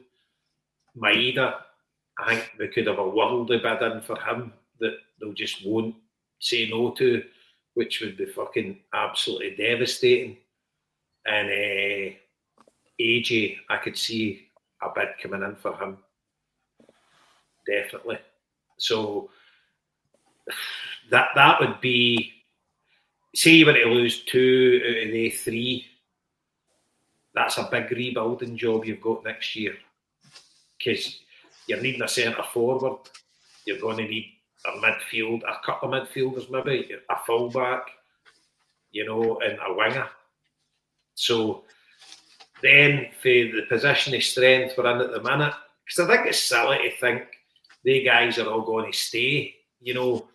None of them were Celtic supporters, none of them were brought up here, none of them were, not that really matters anyway, but at the end of the day, a lot of them, it's just down to your bank balance, isn't it? And it's what comes in for you. And I could see a bids coming in for them without a doubt, but I just hope no. And then that brings us to, if we do lose a few of them, do we think the board will back Brendan? Because let's face it, if they leave, you're talking about, I would say, with the exception of Heartache, every other one is going to be 20 million minimum. Would you agree with that? I don't think someone will pay 20 million for me either. Is worth that to us, but I don't see anyone. You don't think? It depends on who's banned, I think. Surely, if nobody gives us a bid of 20 million for Maeda, Celtic knock it back. If he's happy enough to stay. See, Maeda would be the outlier for me, and he would be like a Henrik Larsson type that you would just say, look, there's a contract, just stay here as long as you want. Because I think his value to the team is, you just can't put a price on it. I know I'm kind of biased. I do agree with you. I just don't know if that's possible with a guy like that, or the way kind of football and finance works. I mean, I know he appears to be a very down to earth and level headed and genuinely fucking loyal dude. Like, but somebody comes along and say if Saudi Arabia comes knocking, fucking throwing him like multi millions, he's at the door, right? No, I agree with that. But Liam says he doesn't think you get 20 million for him. I don't know. I know when Liam says he doesn't see anybody bidding 20 million for him. I'm not saying he's not worth 20 million. I don't know. I don't see teams coming in for him. It's just a bit eccentric, maybe, for some of the bigger teams to spend that sort of money on him. But again, if the Premier League comes wanting to buy your fucking main player, you're slapping him with 20, 25 million. Yeah, Trace, it's not a criticism of him, by the way. I just don't see him going for that sort of money. Oh, that's fair enough. That's a fair point. But here's the thing about a guy like that, though, right? You can imagine like all these Japanese players eventually want to go home to Japan, same as Nakamura did, right? Because at the end of the day, how many of these Japanese or these Asian-based players come and play and then don't end up going back to their own culture? They all wind up going back to their own culture. That's obviously that makes sense, right? So he's going to go back and play in Japan to end his career. So if we can hang on to him until then, and he's happy with it, that'd be fucking like. I mean, you that's like you've won a watch there. I mean, for me, I don't think he's someone that agitates to go away. I don't think he's massively driven by big pots of money. He's a Japanese starter, so he's not got the Kyogo angle of he thinks he needs to go and play somewhere else. So I think he'll maybe stick with us for a little bit longer. I know, but here's the thing, right? As fast as athletic as he is, Father Time waits for no man. You know what I mean? So he's got a long time to go, man. I know, but like, if we can get to the point where we go, he's lost a half a yard, and he fucks off back to Japan. He's lost half a yard. He's still the fastest guy in the world. He lost about fucking 40 yards if they bring him back to normality. Joe, he's got a lap for the time. Fucking no. Fucking half a yard at least. He's needing to lose half a yard. Get that mere composure. Fuck's it. Cuts his hair and gains a yard. Fucking hell. What age is he? Is he 26, 27? Oh, God. Is he 26? I think he is about 26, huh? Do you know what, though? He looks wise and distinguished. But it does. So, 28 in October. 28. There you go. So, see, I was that fast and I was 28. I know Liam said they didn't see a big bid coming in, but surely if you get Like, surely Celtic don't let him go for 10 million quid. That's the sort of figure I would expect, Jason. If there was a bid, I'm not saying people won't want him and he's not worth a lot of money. I don't see 20 million. But he's worth far more than 10 million to us, so there's no point in us selling him at that sort of money. Here's a thing, Jabo, right? And it's just occurred to me now, right? He's a mad baseball fan. You know that? Yep. Right? Stops playing football, right? Loses fucking 2 or 3 yards. He can play for the Mets. Imagine that cunt going to base. I mean, Jason, put it right. Let me put it another way. Before you can even catch a ball. Right. Who's the most influential player at Celtic? Without question. Callum McGregor. Callum McGregor, right? Why is nobody coming and paid 20 million for him in the Premiership, which is like, it's fucking buttons. Yeah. Do you know what I mean? It's just, I just think some players maybe are not sexy enough or not. No, They just don't I fit think a some players have profile. the life they want. Like McGregor has the life he wants. Like he's the king of the castle. I'm not saying he'd ever go, Joe, because I don't think he would. But I mean, why has there not been any big bids in for Callum McGregor? Maybe there has been, and he's. You know, maybe they've spoke to his agent. His agent's like, he's not interested in moving. Yeah. I don't know how these things work. Is it just going? I don't like doing too much work, mate. I'm not talking to him. Fuck off. Like your KT's agent, he must be fucking pulling his hair out. Like he 3 offers to go to English Premiership teams. Yeah. And he just tell his agent no. And by all accounts, for the last 2 years, he's been trying to angle to get back to Celtic. And his agent's like, "Are you off your nut?" And he's just like, "Well, just that's where I want to go." Well, it's good. Exactly. You know what? Fair play to the cunt, because what he's doing what's good for me. Aye. And maybe the likes of AJ and Maeda, who don't come from traditional footballing nations, right? They're at a club where there's 60,000 fans every week. Maybe they think, "Fuck me, it doesn't get much better than this," and that's probably true as well. Do you know what I mean? I actually never thought about that. The fact that they're going like, "This is weird. I wouldn't get this in my home." Yeah. See if you're Spanish or South America, you know, England's probably that's where you're wanting to get to. But these boys are probably thinking, "Fuck me, we're one of the biggest clubs in the world here," which again is true, just not in the biggest league at the minute. I've got to run off to the toilet. That's back in a second, okay? But I think at the end of the day, everybody's like your bank balance. You know, you're at the other end of the world for a career, right? And you're earning X amount, and then somebody's doubling it or trebling it. I don't think it matters how many fans you're playing in front of. They went to the odd. They went to be a right outlier. But you know, say you went to America, right? It's a different scenario altogether, right? But you've went out and played baseball or whatever. And you didn't come from that background, and you're playing with some team and they're selling out the stadium and whatever. But then you're coming to free agents saying a team's offering you 3 times what you're getting to the club that you love. You're leaving, aren't you? You are.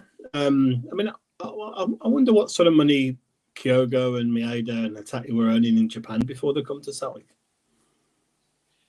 I don't actually know. I've never even thought about it. Yeah, what do you think they've gone from, like 5 to 15 or 10 to 20 or what? I would think about 5 to 15. Yeah, probably. I don't know what Japanese. Obviously, is the cost of living expensive? I think the cost of living in Tokyo would be more expensive than here. But maybe, I don't know, maybe $8,000 to 20 or something. But you don't see them generally agitating for moves quickly, do you? Like, you know, coming for a year. Hang that back to Joe's point. I mind there was a study years ago, and it was about plane crashes, and obviously there's loads of plane crashes now. But they actually said, it's probably different now, right? You know, but this was 20 years ago, I'd seen this. It was something through the work, and it was saying there's a lot more plane crashes in Asia than there is in America and Europe, right? Because of the fact that the co-pilot is very obedient and wouldn't challenge the pilot. You know, they just kind of know their place, see with their culture. Yeah. Whereas if you're an American or you're British or whatever, you'd say, "What the fuck are you? You need to do this." You know, they're more respectful, and like they don't like. You don't see them get into trouble. You don't see you know, it's kind of the way they're brought up. Yeah. They've kind of got a bit of respect about them, and I don't know. And it's like probably a lot easier to work with. Yeah, 100%. You know, so I kind of get that, but I'm under no illusions. At the end of the day, when somebody's flashing a checkbook to you and whatever, I get the Kyogo point. If his main driver was getting into the Japanese World Cup team, it's fair enough. You know, you might have picked a better team than that, right enough. Fucking 5 points above relegation. He's not even getting a start. I guess it's a double-edged sword for us, isn't it? You know, I mean, I think Joe made the point earlier about McFadden was saying players are going to say, I want to go and play for Celtic based on what we've seen. But then also, if you're looking to improve your squad at that level for relative decent money, then you're going to be looking at Celtic players, aren't you, and saying, well, we can pick up these players who are proven at that level now or starting to be proven at that level for a lot less than we get them from the bigger leagues. Aye. And that thing that I was looking at today when I said on the chat, none of you kind of comment on it, so I don't know if it meant anything. I've been crafting all day, man. They actually look that you're playing 40 odd league games a season. Yeah. You're playing 12 Champions League games a season. It's like a quarter of your season is the Champions League. Oh, trust me, mate. Home Cup ticket scheme, I'm fully aware of that. but you know what I mean? It's a hell of a lot. It's kind of like an unofficial European league. But that's exactly why they've done it, for that main reason, because like you said, it is now like a European league, and for Celtic it's massive. This new competition has been nothing but a benefit to us. Every aspect of it, you know, every aspect of it. And you know, not being complacent, but if they're the teams we need to get past to get back in it next year, which gives us 2 qualifying games and then potentially 8 or 10 again. Fucking hell, man. We're blessed just now to have that sort of structure in place. Totally. And you just hope that Celtic don't fucking the way we'd done in the past. They would wait to see if they qualify and then make the signings. But it makes no sense, does it, at all? Because if you look at it, we've got 660 million in the bank, right? B, we've got a lot of assets in the team. C, the worst case is we're going to be in the Europa League group stages, straight into them, and we'd probably have a decent chance of getting to the really latter stages. But ideally, we're going to be in the Champions League. I mean, there's no downside, is there? There's no like. They did it every year going past. I know. But so Scott, if you want to come in here, because you kind of mentioned it at the start when you were doing your summary of the game at the end of the season. So what do you think Celtic will do in the close season? Do you think they'll sign like 3 to 4, 10 million type players to potentially take us to the next level? As you boys have rightly said there, it really comes down to the outs, doesn't it? I mean, that's what kind of hamstrung us somewhat the season before, if I'm right in thinking, was you come in and you think you need a left back and you think you need a winger, and then you lose Starfelt straight away. Do you know what I mean? So you're then chasing about for a centre half, which you hadn't planned for. Do you know what I mean? I mean, the whole first year. So really, as we sit the new, I would like to think that Rodgers knows the majority of people's thoughts. Do you know what I mean? Aye. Does that make sense? Like if they're ready to stick a twist. Yeah, because I've heard Maeda's want to do Hattate's want to do it the last 2 summers, and due to injury and his own form, he's never got anywhere near the move that he desires. So I'm always conscious. I think he's the guy. However well did he do the other night, and I think he did as well, Jason. I thought him and Engels were really good, but I think he's your obvious guy that you look to improve on. And I don't say that with any glee or any dismissal of his abilities and qualities. If you could make Real Hatate a consistent midfielder, then he's a superstar. But that's a big thing. I mean, we can't have him playing 2 and 3 games. Do you know what I mean? And then stinking the rest out. That should always be the aim. We spoke about this years ago by basically saying Celtic can always improve at every position. Whether it's fucking legitimate, whether it's realistic is one thing, but generally we can improve. So I would like to think that Brendan Rodgers, before the season's even ending, he's sitting down with Nicholas Kuhn going, right, you want to give this another year? Yeah. Because as I've got Nicholas Kuhn, he's got a contract to the summer of 2029. So we're not under any duress on that hand. I think he's your big option.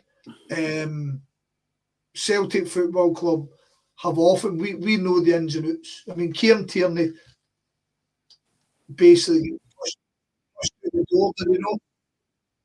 Say that again, Scott, you broke up there. Sorry, mate, I says Kieran Tierney was basically pushed out the door. And as far as we know, Jota was pushed out the door because the deals were to be that great. Do you know what I mean? And as you said before, we try to push them with Everton at one point. Aye. Celtic know what they're doing. I would like to believe that this Champions League and the money that has come in will allow us to negate that, would allow us to kind of miss that step this summer and build on what we've got.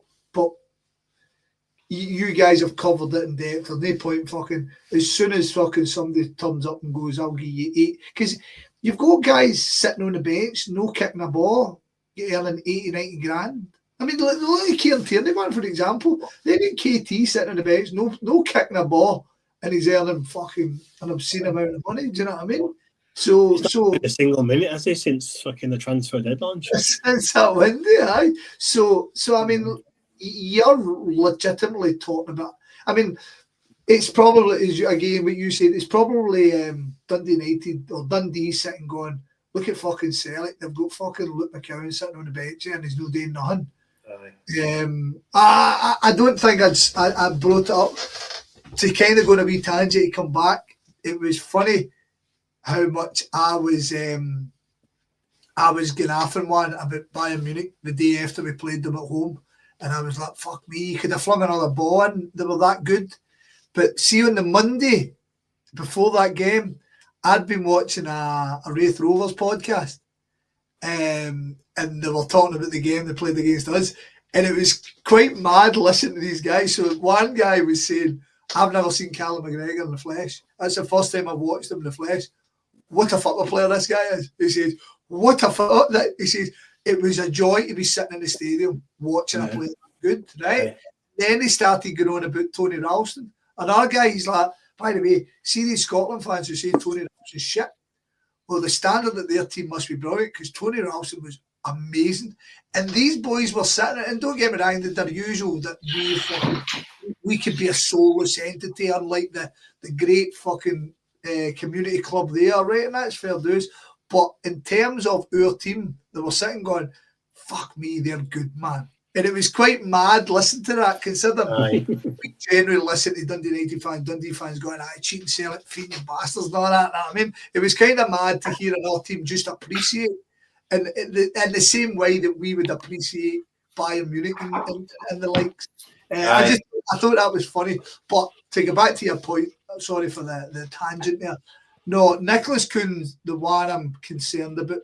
He's a guy, I think, that the club, if a decent bid comes in, the club wouldn't be short. But the thing is, though, see if you keep Carter Vickers, you're keeping Schmeichel, you'll keep McGregor, and as you said, Maeda, we've still really got to strengthen the forward position. But I don't know. Celtic could show a massive set of boys by rejecting big bids. It's as important as signing you guys, but we definitely need to strengthen, obviously. I think see the rejecting bids, right? That's all good and well as long as the guy's happy to stay. Yeah, that's my point. Yeah. But do you know what? See using a comparison, right? And I think it is quite pertinent, right? But when you actually think of the Martin O'Neill team at the UEFA Cup final, right? we're a ball hair away from winning that UEFA Cup. And Porto win it and go on and win the Champions League, right?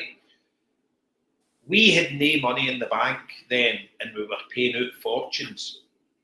So, albeit we've not got to a Europa League final or anything now, right? But we've definitely seen the shoots of fucking hope that, you know, this team could turn into fucking massive flowers. You know, the way it's gone now, you've seen the potential in this team.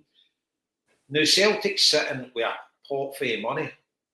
They're not in the position where we were after Seville, where they get rid of the team and they get Strachan in, and Strachan had to fucking rebuild the team on a lesser budget, albeit he signed a load of players, but he had to drastically cut the wage bill. We're in a totally different position here, that we have got the money and we've got the manager. And if you can get the manager to commit to another couple of years, then there is nothing stopping Celtic. And let's face it, it's not as if you're pissing money away. You're signing guys, and they've proved that they get money back for players. So you're going to be signing quality that, let's face it, they're not guaranteed to produce the goods. But on the evidence that we've got in the past few years, the vast majority of them have produced the goods, and they're massive saleable assets. And it's not as if they say, you give this team another couple of years, they're all going to be by the selling window. They'll still be worth fortunes, because the average age of the teams are still really young. And our top players that we would say are still in the prime. So I think Celtic should really go for it this year, and I pray that they do in the summer and get them in, and God willing, we win that Champions League qualifier, and then we try and get to the last day. Or obviously it depends, you draw, you get and whatever, and you're playing top class teams.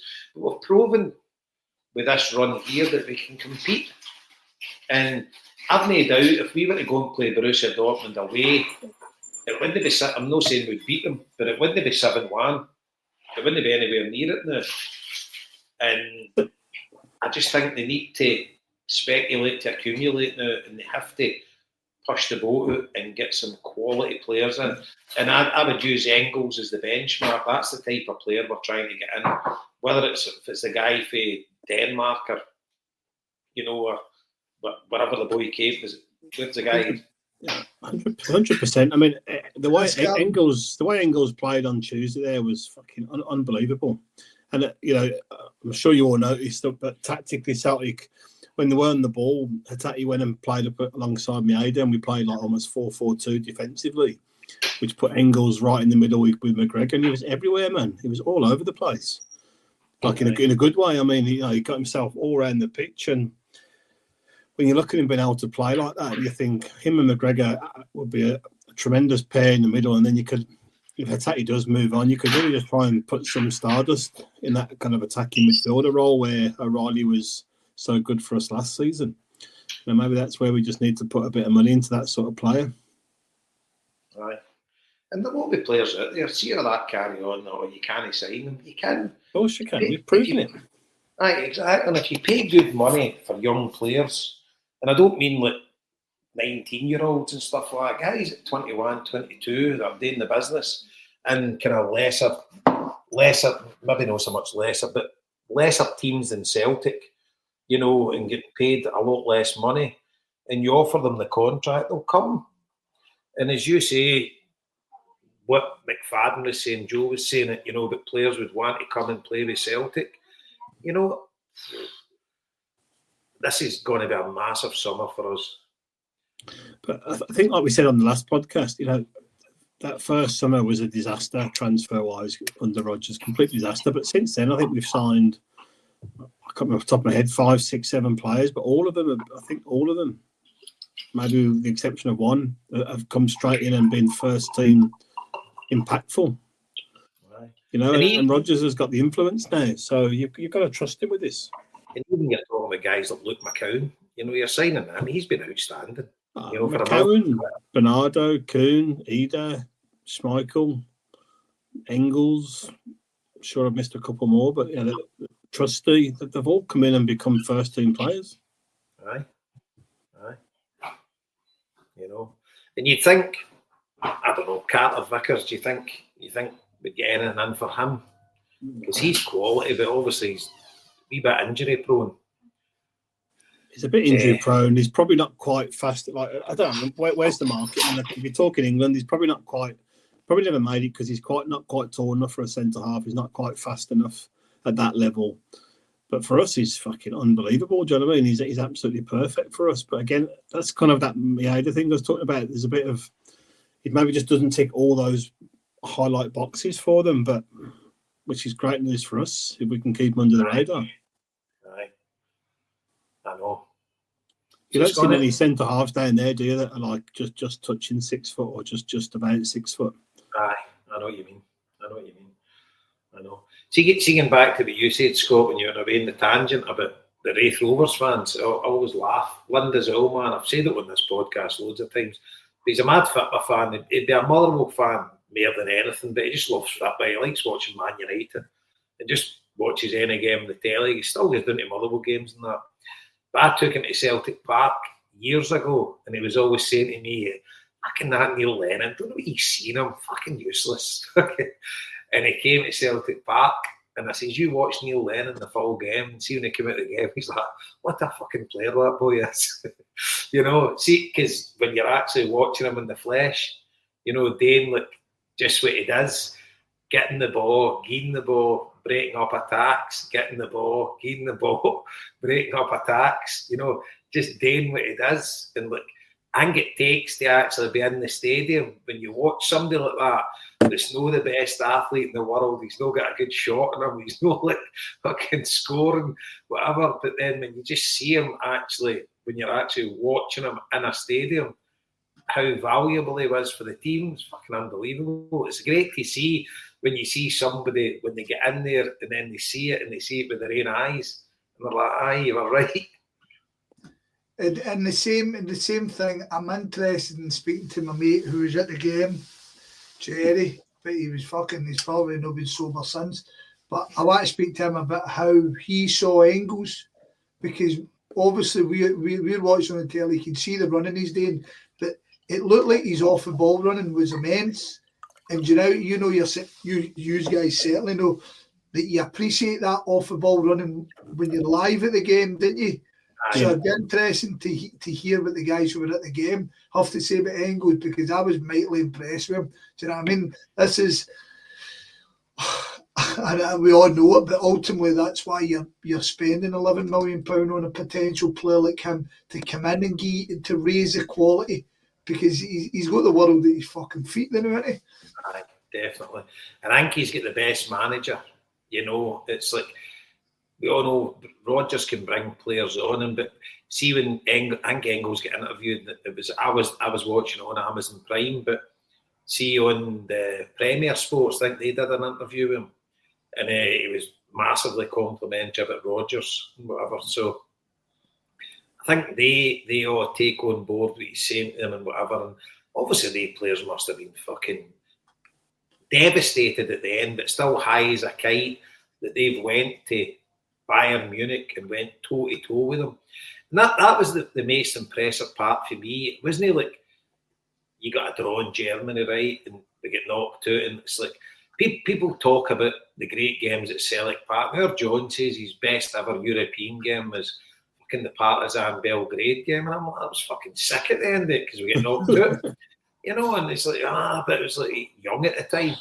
And see, at the end of the day, Tuesday night was a failure. So I was absolutely sick.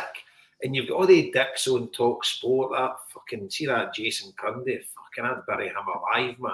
Fucking honestly, see guys like that. But wind up merchants, right? And you can get all the blue noses were fucking delighted we were out and they're fucking laughing and whatever. But deep down they must be saying to themselves, this is a fucking proper football team. Because I've never in my life seen us going away from home against a top-class European team, like top draw, and gone toe-to-toe with them and matching them in every department. And don't get me wrong, every Celtic player performed on the night, But it was interesting that Rodgers, he kept iterating, in the run-up to the game. Whether it was one or two interviews, but it kept getting replayed, so it seemed as if he said that about 30 times. But it was just like, I want the players to leave that stadium with no regrets, and it was like, fucking every one of them done it to the letter, didn't they? There's not one player. I don't think we can talk, and I've heard this, people saying it, I don't think Tuesday was a failure. Yeah, we went out, but we drew the game in Germany. We didn't do enough in the home leg to get us through ultimately in that game. But at the end of the day, it was a failure because we get knocked out, Liam. That's my point. It's like, I'm no one for celebrating failure. I know, and we've had this conversation before multiple times, but just it's a bit harsh, I think, to kind of reflect that way. The result in itself was brilliant, but just not enough to get us through the tie over two legs. And it fucking, as you say, massive, and then I'm going to say small margins. Massive, small margins, that doesn't make fucking sense. But you know what I mean? It was like just a wee bit of luck here and there, and just killer. Devastated, but as I say, very, very fucking proud of them, and like totally fucking blown away by how well we played. Yeah. And I didn't think we were capable of playing like that. Yeah. And it's a level that Celtic's played that, as I say, I didn't think we were capable of. And I didn't. See if you go back 5 years in this podcast, 5-6 years, I was saying it's getting to the stage now that we'll lose Champions League games 10-0. Yeah. And I fully expected that because the rich were getting richer and the also-rans were just fucking modelling about and nothing was happening. And it was just impossible with our structure and the league that we play in and sponsorship and whatever. But Jesus, we've came. I'll tell you an interesting thing, I know. Luno's that I work with, good guy, always got a good blair him about football, and he's very balanced. And he said something last week, and he says, do you know something? He says, see Celtic, he says, I reckon you're the best ran football club in the world. I'm like, what? He says, no, he says, see when you think about it, playing in Scotland, with having all that money in the bank and still winning leagues. And he says, all right, he's don't date in Europe, but he says he's starting to play well in Europe. He says, you name me a better run football club in the world. Yeah, I'm glad you said this. I'm glad you said that. I was reading something earlier on today about this football, this 49, this takeover or whatever, and somebody made a brilliant point, exactly like that, Jason, saying, if you look at what Ferguson did for Celtic, I know he splits opinion, right? But if you look at what he did, and if you look at what Peter Lawwell's done on the financial side, he said any other club would be building statues of him, without any dispute at all. And we're chasing them out of town every time and booing them, unfurling the flag and stuff. It's a really weird situation, isn't it? But I kind of it's interesting, right? So we can go on to talk about a bit of the aim with this. It's fun to boo rich people. It's fairness. It is. And we don't trust anyone in authority. That's the thing. Aye. I think that there's a class thing about it. Yeah. But no, I just think it's healthy. Who the fuck do you think you are? You can't. But it's healthy not to trust people. Yeah. Jason, I've always said this, right? I don't trust anybody. Aye. That's my baseline. Right? But unless you give me reason to trust you, but even then I still won't trust you. Do you know what I mean? The problem is always people. But the thing is as well, when you go back to the Celtic Trust, right? And a lot of people miss the Celtic Trust and whatever, but they've got Celtic's best interest at heart, right? And they don't want any faceless owners to come in and own Celtic. Because once they come in and they've got the majority, because that holdings company, is it Lindell's Holdings? I can't remember their name. They own like 20%, and it's just like a hedge fund or whatever, So we're lucky that Dermot Desmond owns the majority of Celtic, because hate him or love him or whatever, he's got kind of Celtic's best interests at heart. And we're ran by Celtic men, in quotes. But I get everything that they do isn't to our liking. It's certainly not to my liking, a lot of the stuff. But for a club, we kind of, the proof's in the pudding at the minute, the way we're sitting, right? That if you're to hand your club over, lock, stock and barrel, to faceless people that you don't know, then you've got no control over anything that happens in your club going forward. It's entirely up to them. You are quite literally a spectator.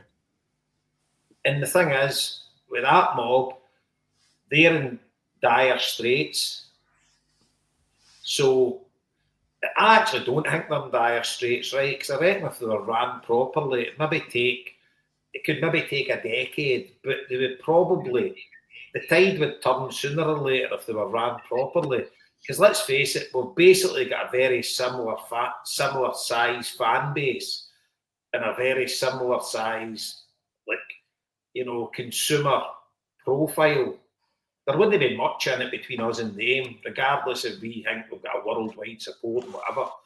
But do you know what I mean? There's two clubs that's pretty similar sized, but if they were ran correctly, then they could turn the tide. It would take time. They would need to do it right. They would need to have a lot of pain on the way there. But if they were run correctly, they could turn it round. They're probably no willing to wait that. And then if they're willing to throw all their eggs and letting some Yank corporation come in and make them Leeds feeder club, then fucking mere fool them. But that's what they're all hanging their hat on. The interview, they're turning them outside Ibrox and they're like, get them in. I know, but yeah, we are back to the Craig Waite fucking, pre-Craig Waite bullshit. We had a chat about this before you come on with me and Liam and Scott. All they want to do is scream from the rafters, we are fucking on our way. It's a millionaire company, a billionaire, wealth off the scale. We are fucking on our way. Same way they did when Craig Waite fucking stole him for £1 and then rinsed house, right? And they appear to have learned nothing from that experience. So now they're back, but some cunts come in and go the San Francisco 49ers are going to come in and fucking save them. And they're thinking jumbotrons and floating casinos are ready again, right? In their minds, they're going it's fucking coming, the money's coming in. Because in their mind, Rangers are just worth pumping money into. They have never ever had the ability to think the way that a lot of our smarter fans and supporters would think, going listen, this is there's a real structural business model behind a lot of what this is meant to be, what this will be, and you need to think about that before you think about how much money are these cunts going to throw into our pockets and make us great again. But they don't get that, so they're making the exact same mistake now. So they will happily walk into the jaws of a lion just to be able to give it the fucking big lad.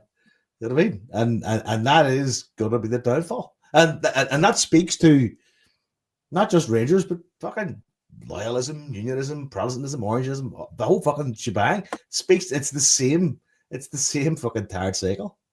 And good luck to the cunts. They're going to need fucking helmets, at least. But Scott made an interesting point just as I come on about the Scottish League could potentially vote this out. I didn't. Scott, are you there? I know you're on mute. Yes, mate. Aye. Could you explain that to me? What was because there was a similar, did you say a similar type corporation tried to buy Dundee United? Or so we were, or was it the fans forum? No, the last one, the one before. And the conversation come up. I'm trying to think what it was about at the time. I think it might have been Saturday when Bournemouth were putting money into Hibs. Right. I think so. It was anyway. So he got brought up, and Nicholson and Mackay both said that they were dead. The club were dead against third-party ownership of clubs in Scotland and multi-clubs, and they never said it. Somebody said to me away from that, saying that Dundee United had been approached to be brought into like a collection of clubs, and the rules state that they can't do it.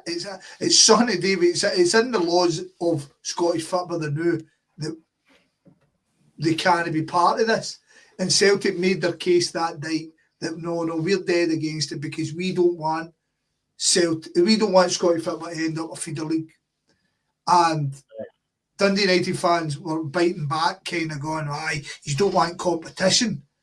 Whereas, I suppose you can look at it that way, but who really wants their club to be a feeder club? Fuck me, you know what I mean? It sounds like the most horrendous thing in the world, especially when you've got Vitesse Arnhem, who's went tits up because of what Chelsea done to them. You know what I mean? They're an absolute basket case, relegated, all because Chelsea just treated them like shit. And once they don't want them, I think there's a case with a French club, the New. I'm trying to think who it is. And it might have been Bordeaux. But basically what happened was they were kind of bottom of the chain of all the clubs, and maybe it wasn't making money, but they were part of the structure. And then the tap banana in a David Murray-esque kind of way, the whole fucking world came crumbling down. So what do you do when the world comes crumbling down? You try to get rid of your debt, didn't you? And they basically just asset stripped the club and just let them die.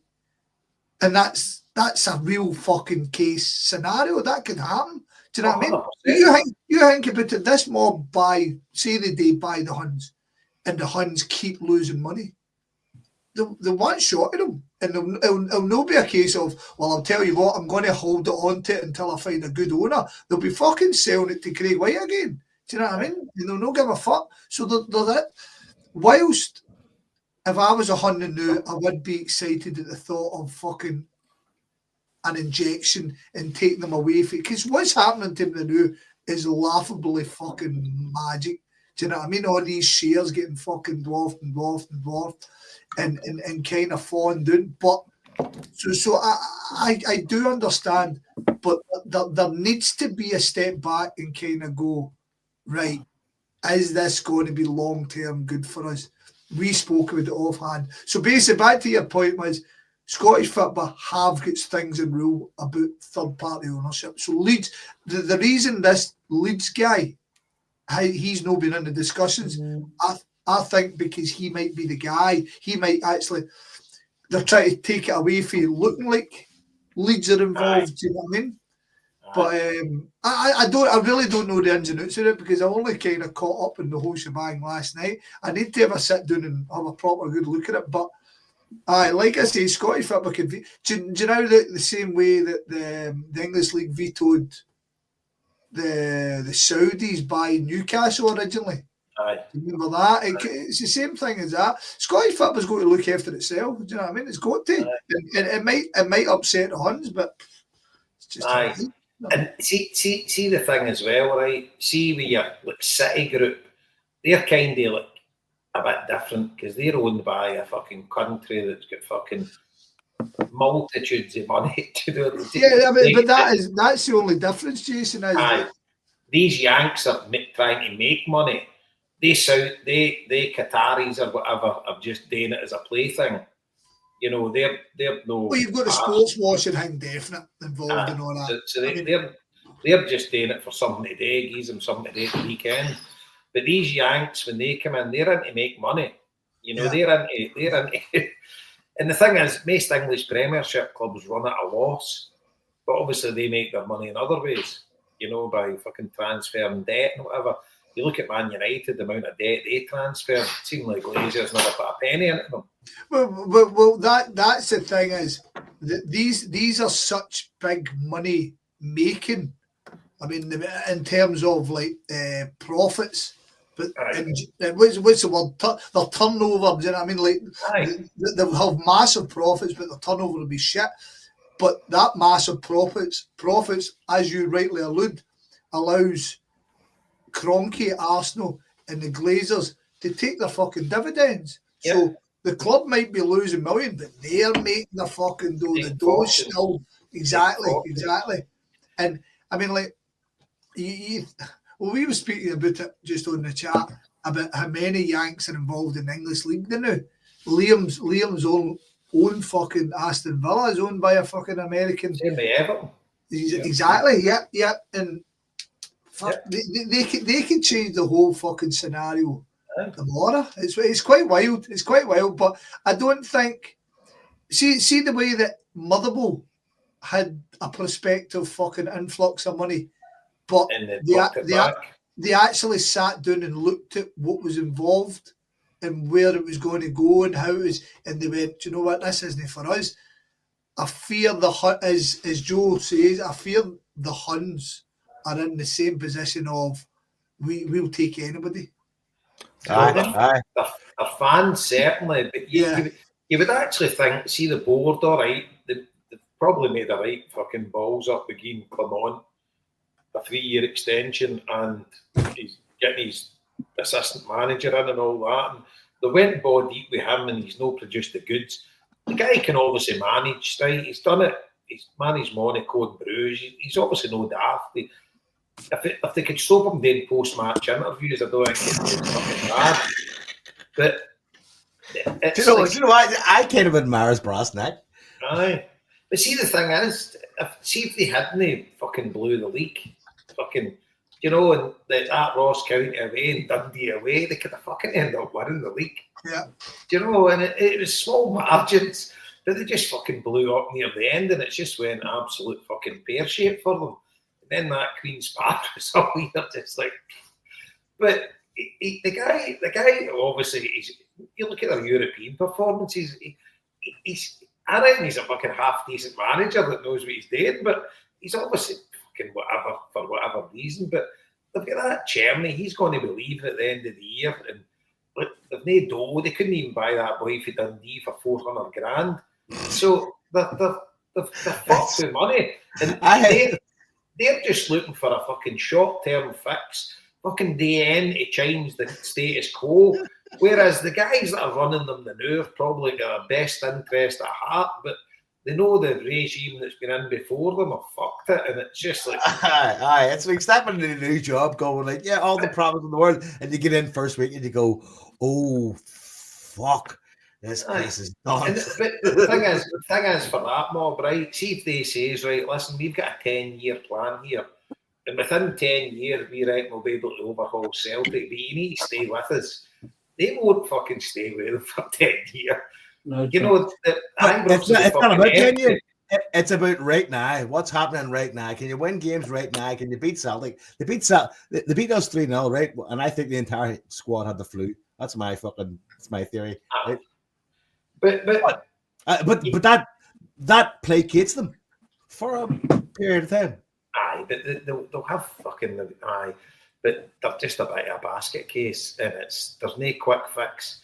But as I said before, they've got a similar fucking, in paper they should have a similar turnover to us, right? If they were ran correctly, if you get Dermot Desmond and Peter Wall in to run them, and they says he's 10 year, I'm sure they would turn them round about, right? They would, because they've got a fan base and they would have money coming in, and if you ran them correctly, it would take time, but you would get there. But obviously, they're no interested in that now, and it's just fucking. And then as a football club, though, they're like your mate that got divorced that probably shouldn't have got divorced, and now he's kind of spinning in the wind looking for a home. somebody to tell him that he's loved. Joe, that's a perfect note for me to check out. Yeah, I think. I think that's the end of the show. Joseph, I think we should. And we said Brian McLaren. Wrap it up to Brian McLaren. Fuck him. Right. Anyway, I think that's us done. We're fucking 2 hours 6 minutes. Before we go, can I just say, yesterday I attended the funeral of a good friend of the podcast and many Celtic supporters, Jeanette Finlay. Her mum sadly passed away Saturday. She was 98 years old and obviously had a massive innings, and she was obviously well loved and well respected in her local community, and it was an amazing service, and I was just glad I was there yesterday. My big mate Michael was there as well, and young Paul Quigley was sitting with him at the mass, and just say all our thoughts and prayers are with Jeanette and her family.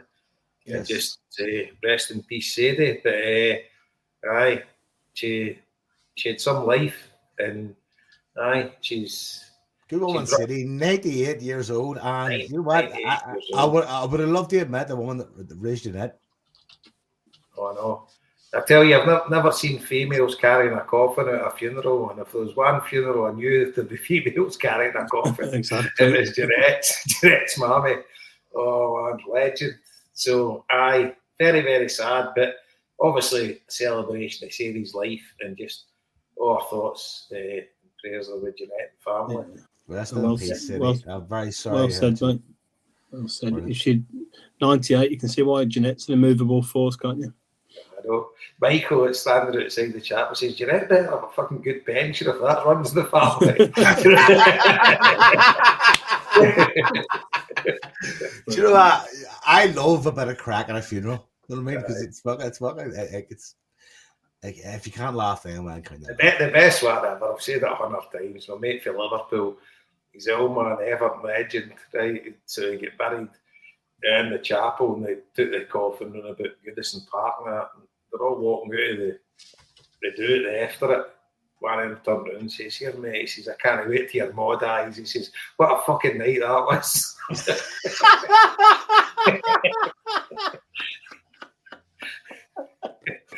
I always love the George Best funeral story. Yeah, one. No. So when George Best was being carried out of his house in the coffin, it was the same time when they were emptying the bottle bins locally, right? And as they were carrying the coffin out, one of the local bottle bins, like they pick it up and drop it into a truck, right? Just smash the bottles, and somebody shouted, "Fuck me, they've dropped them!"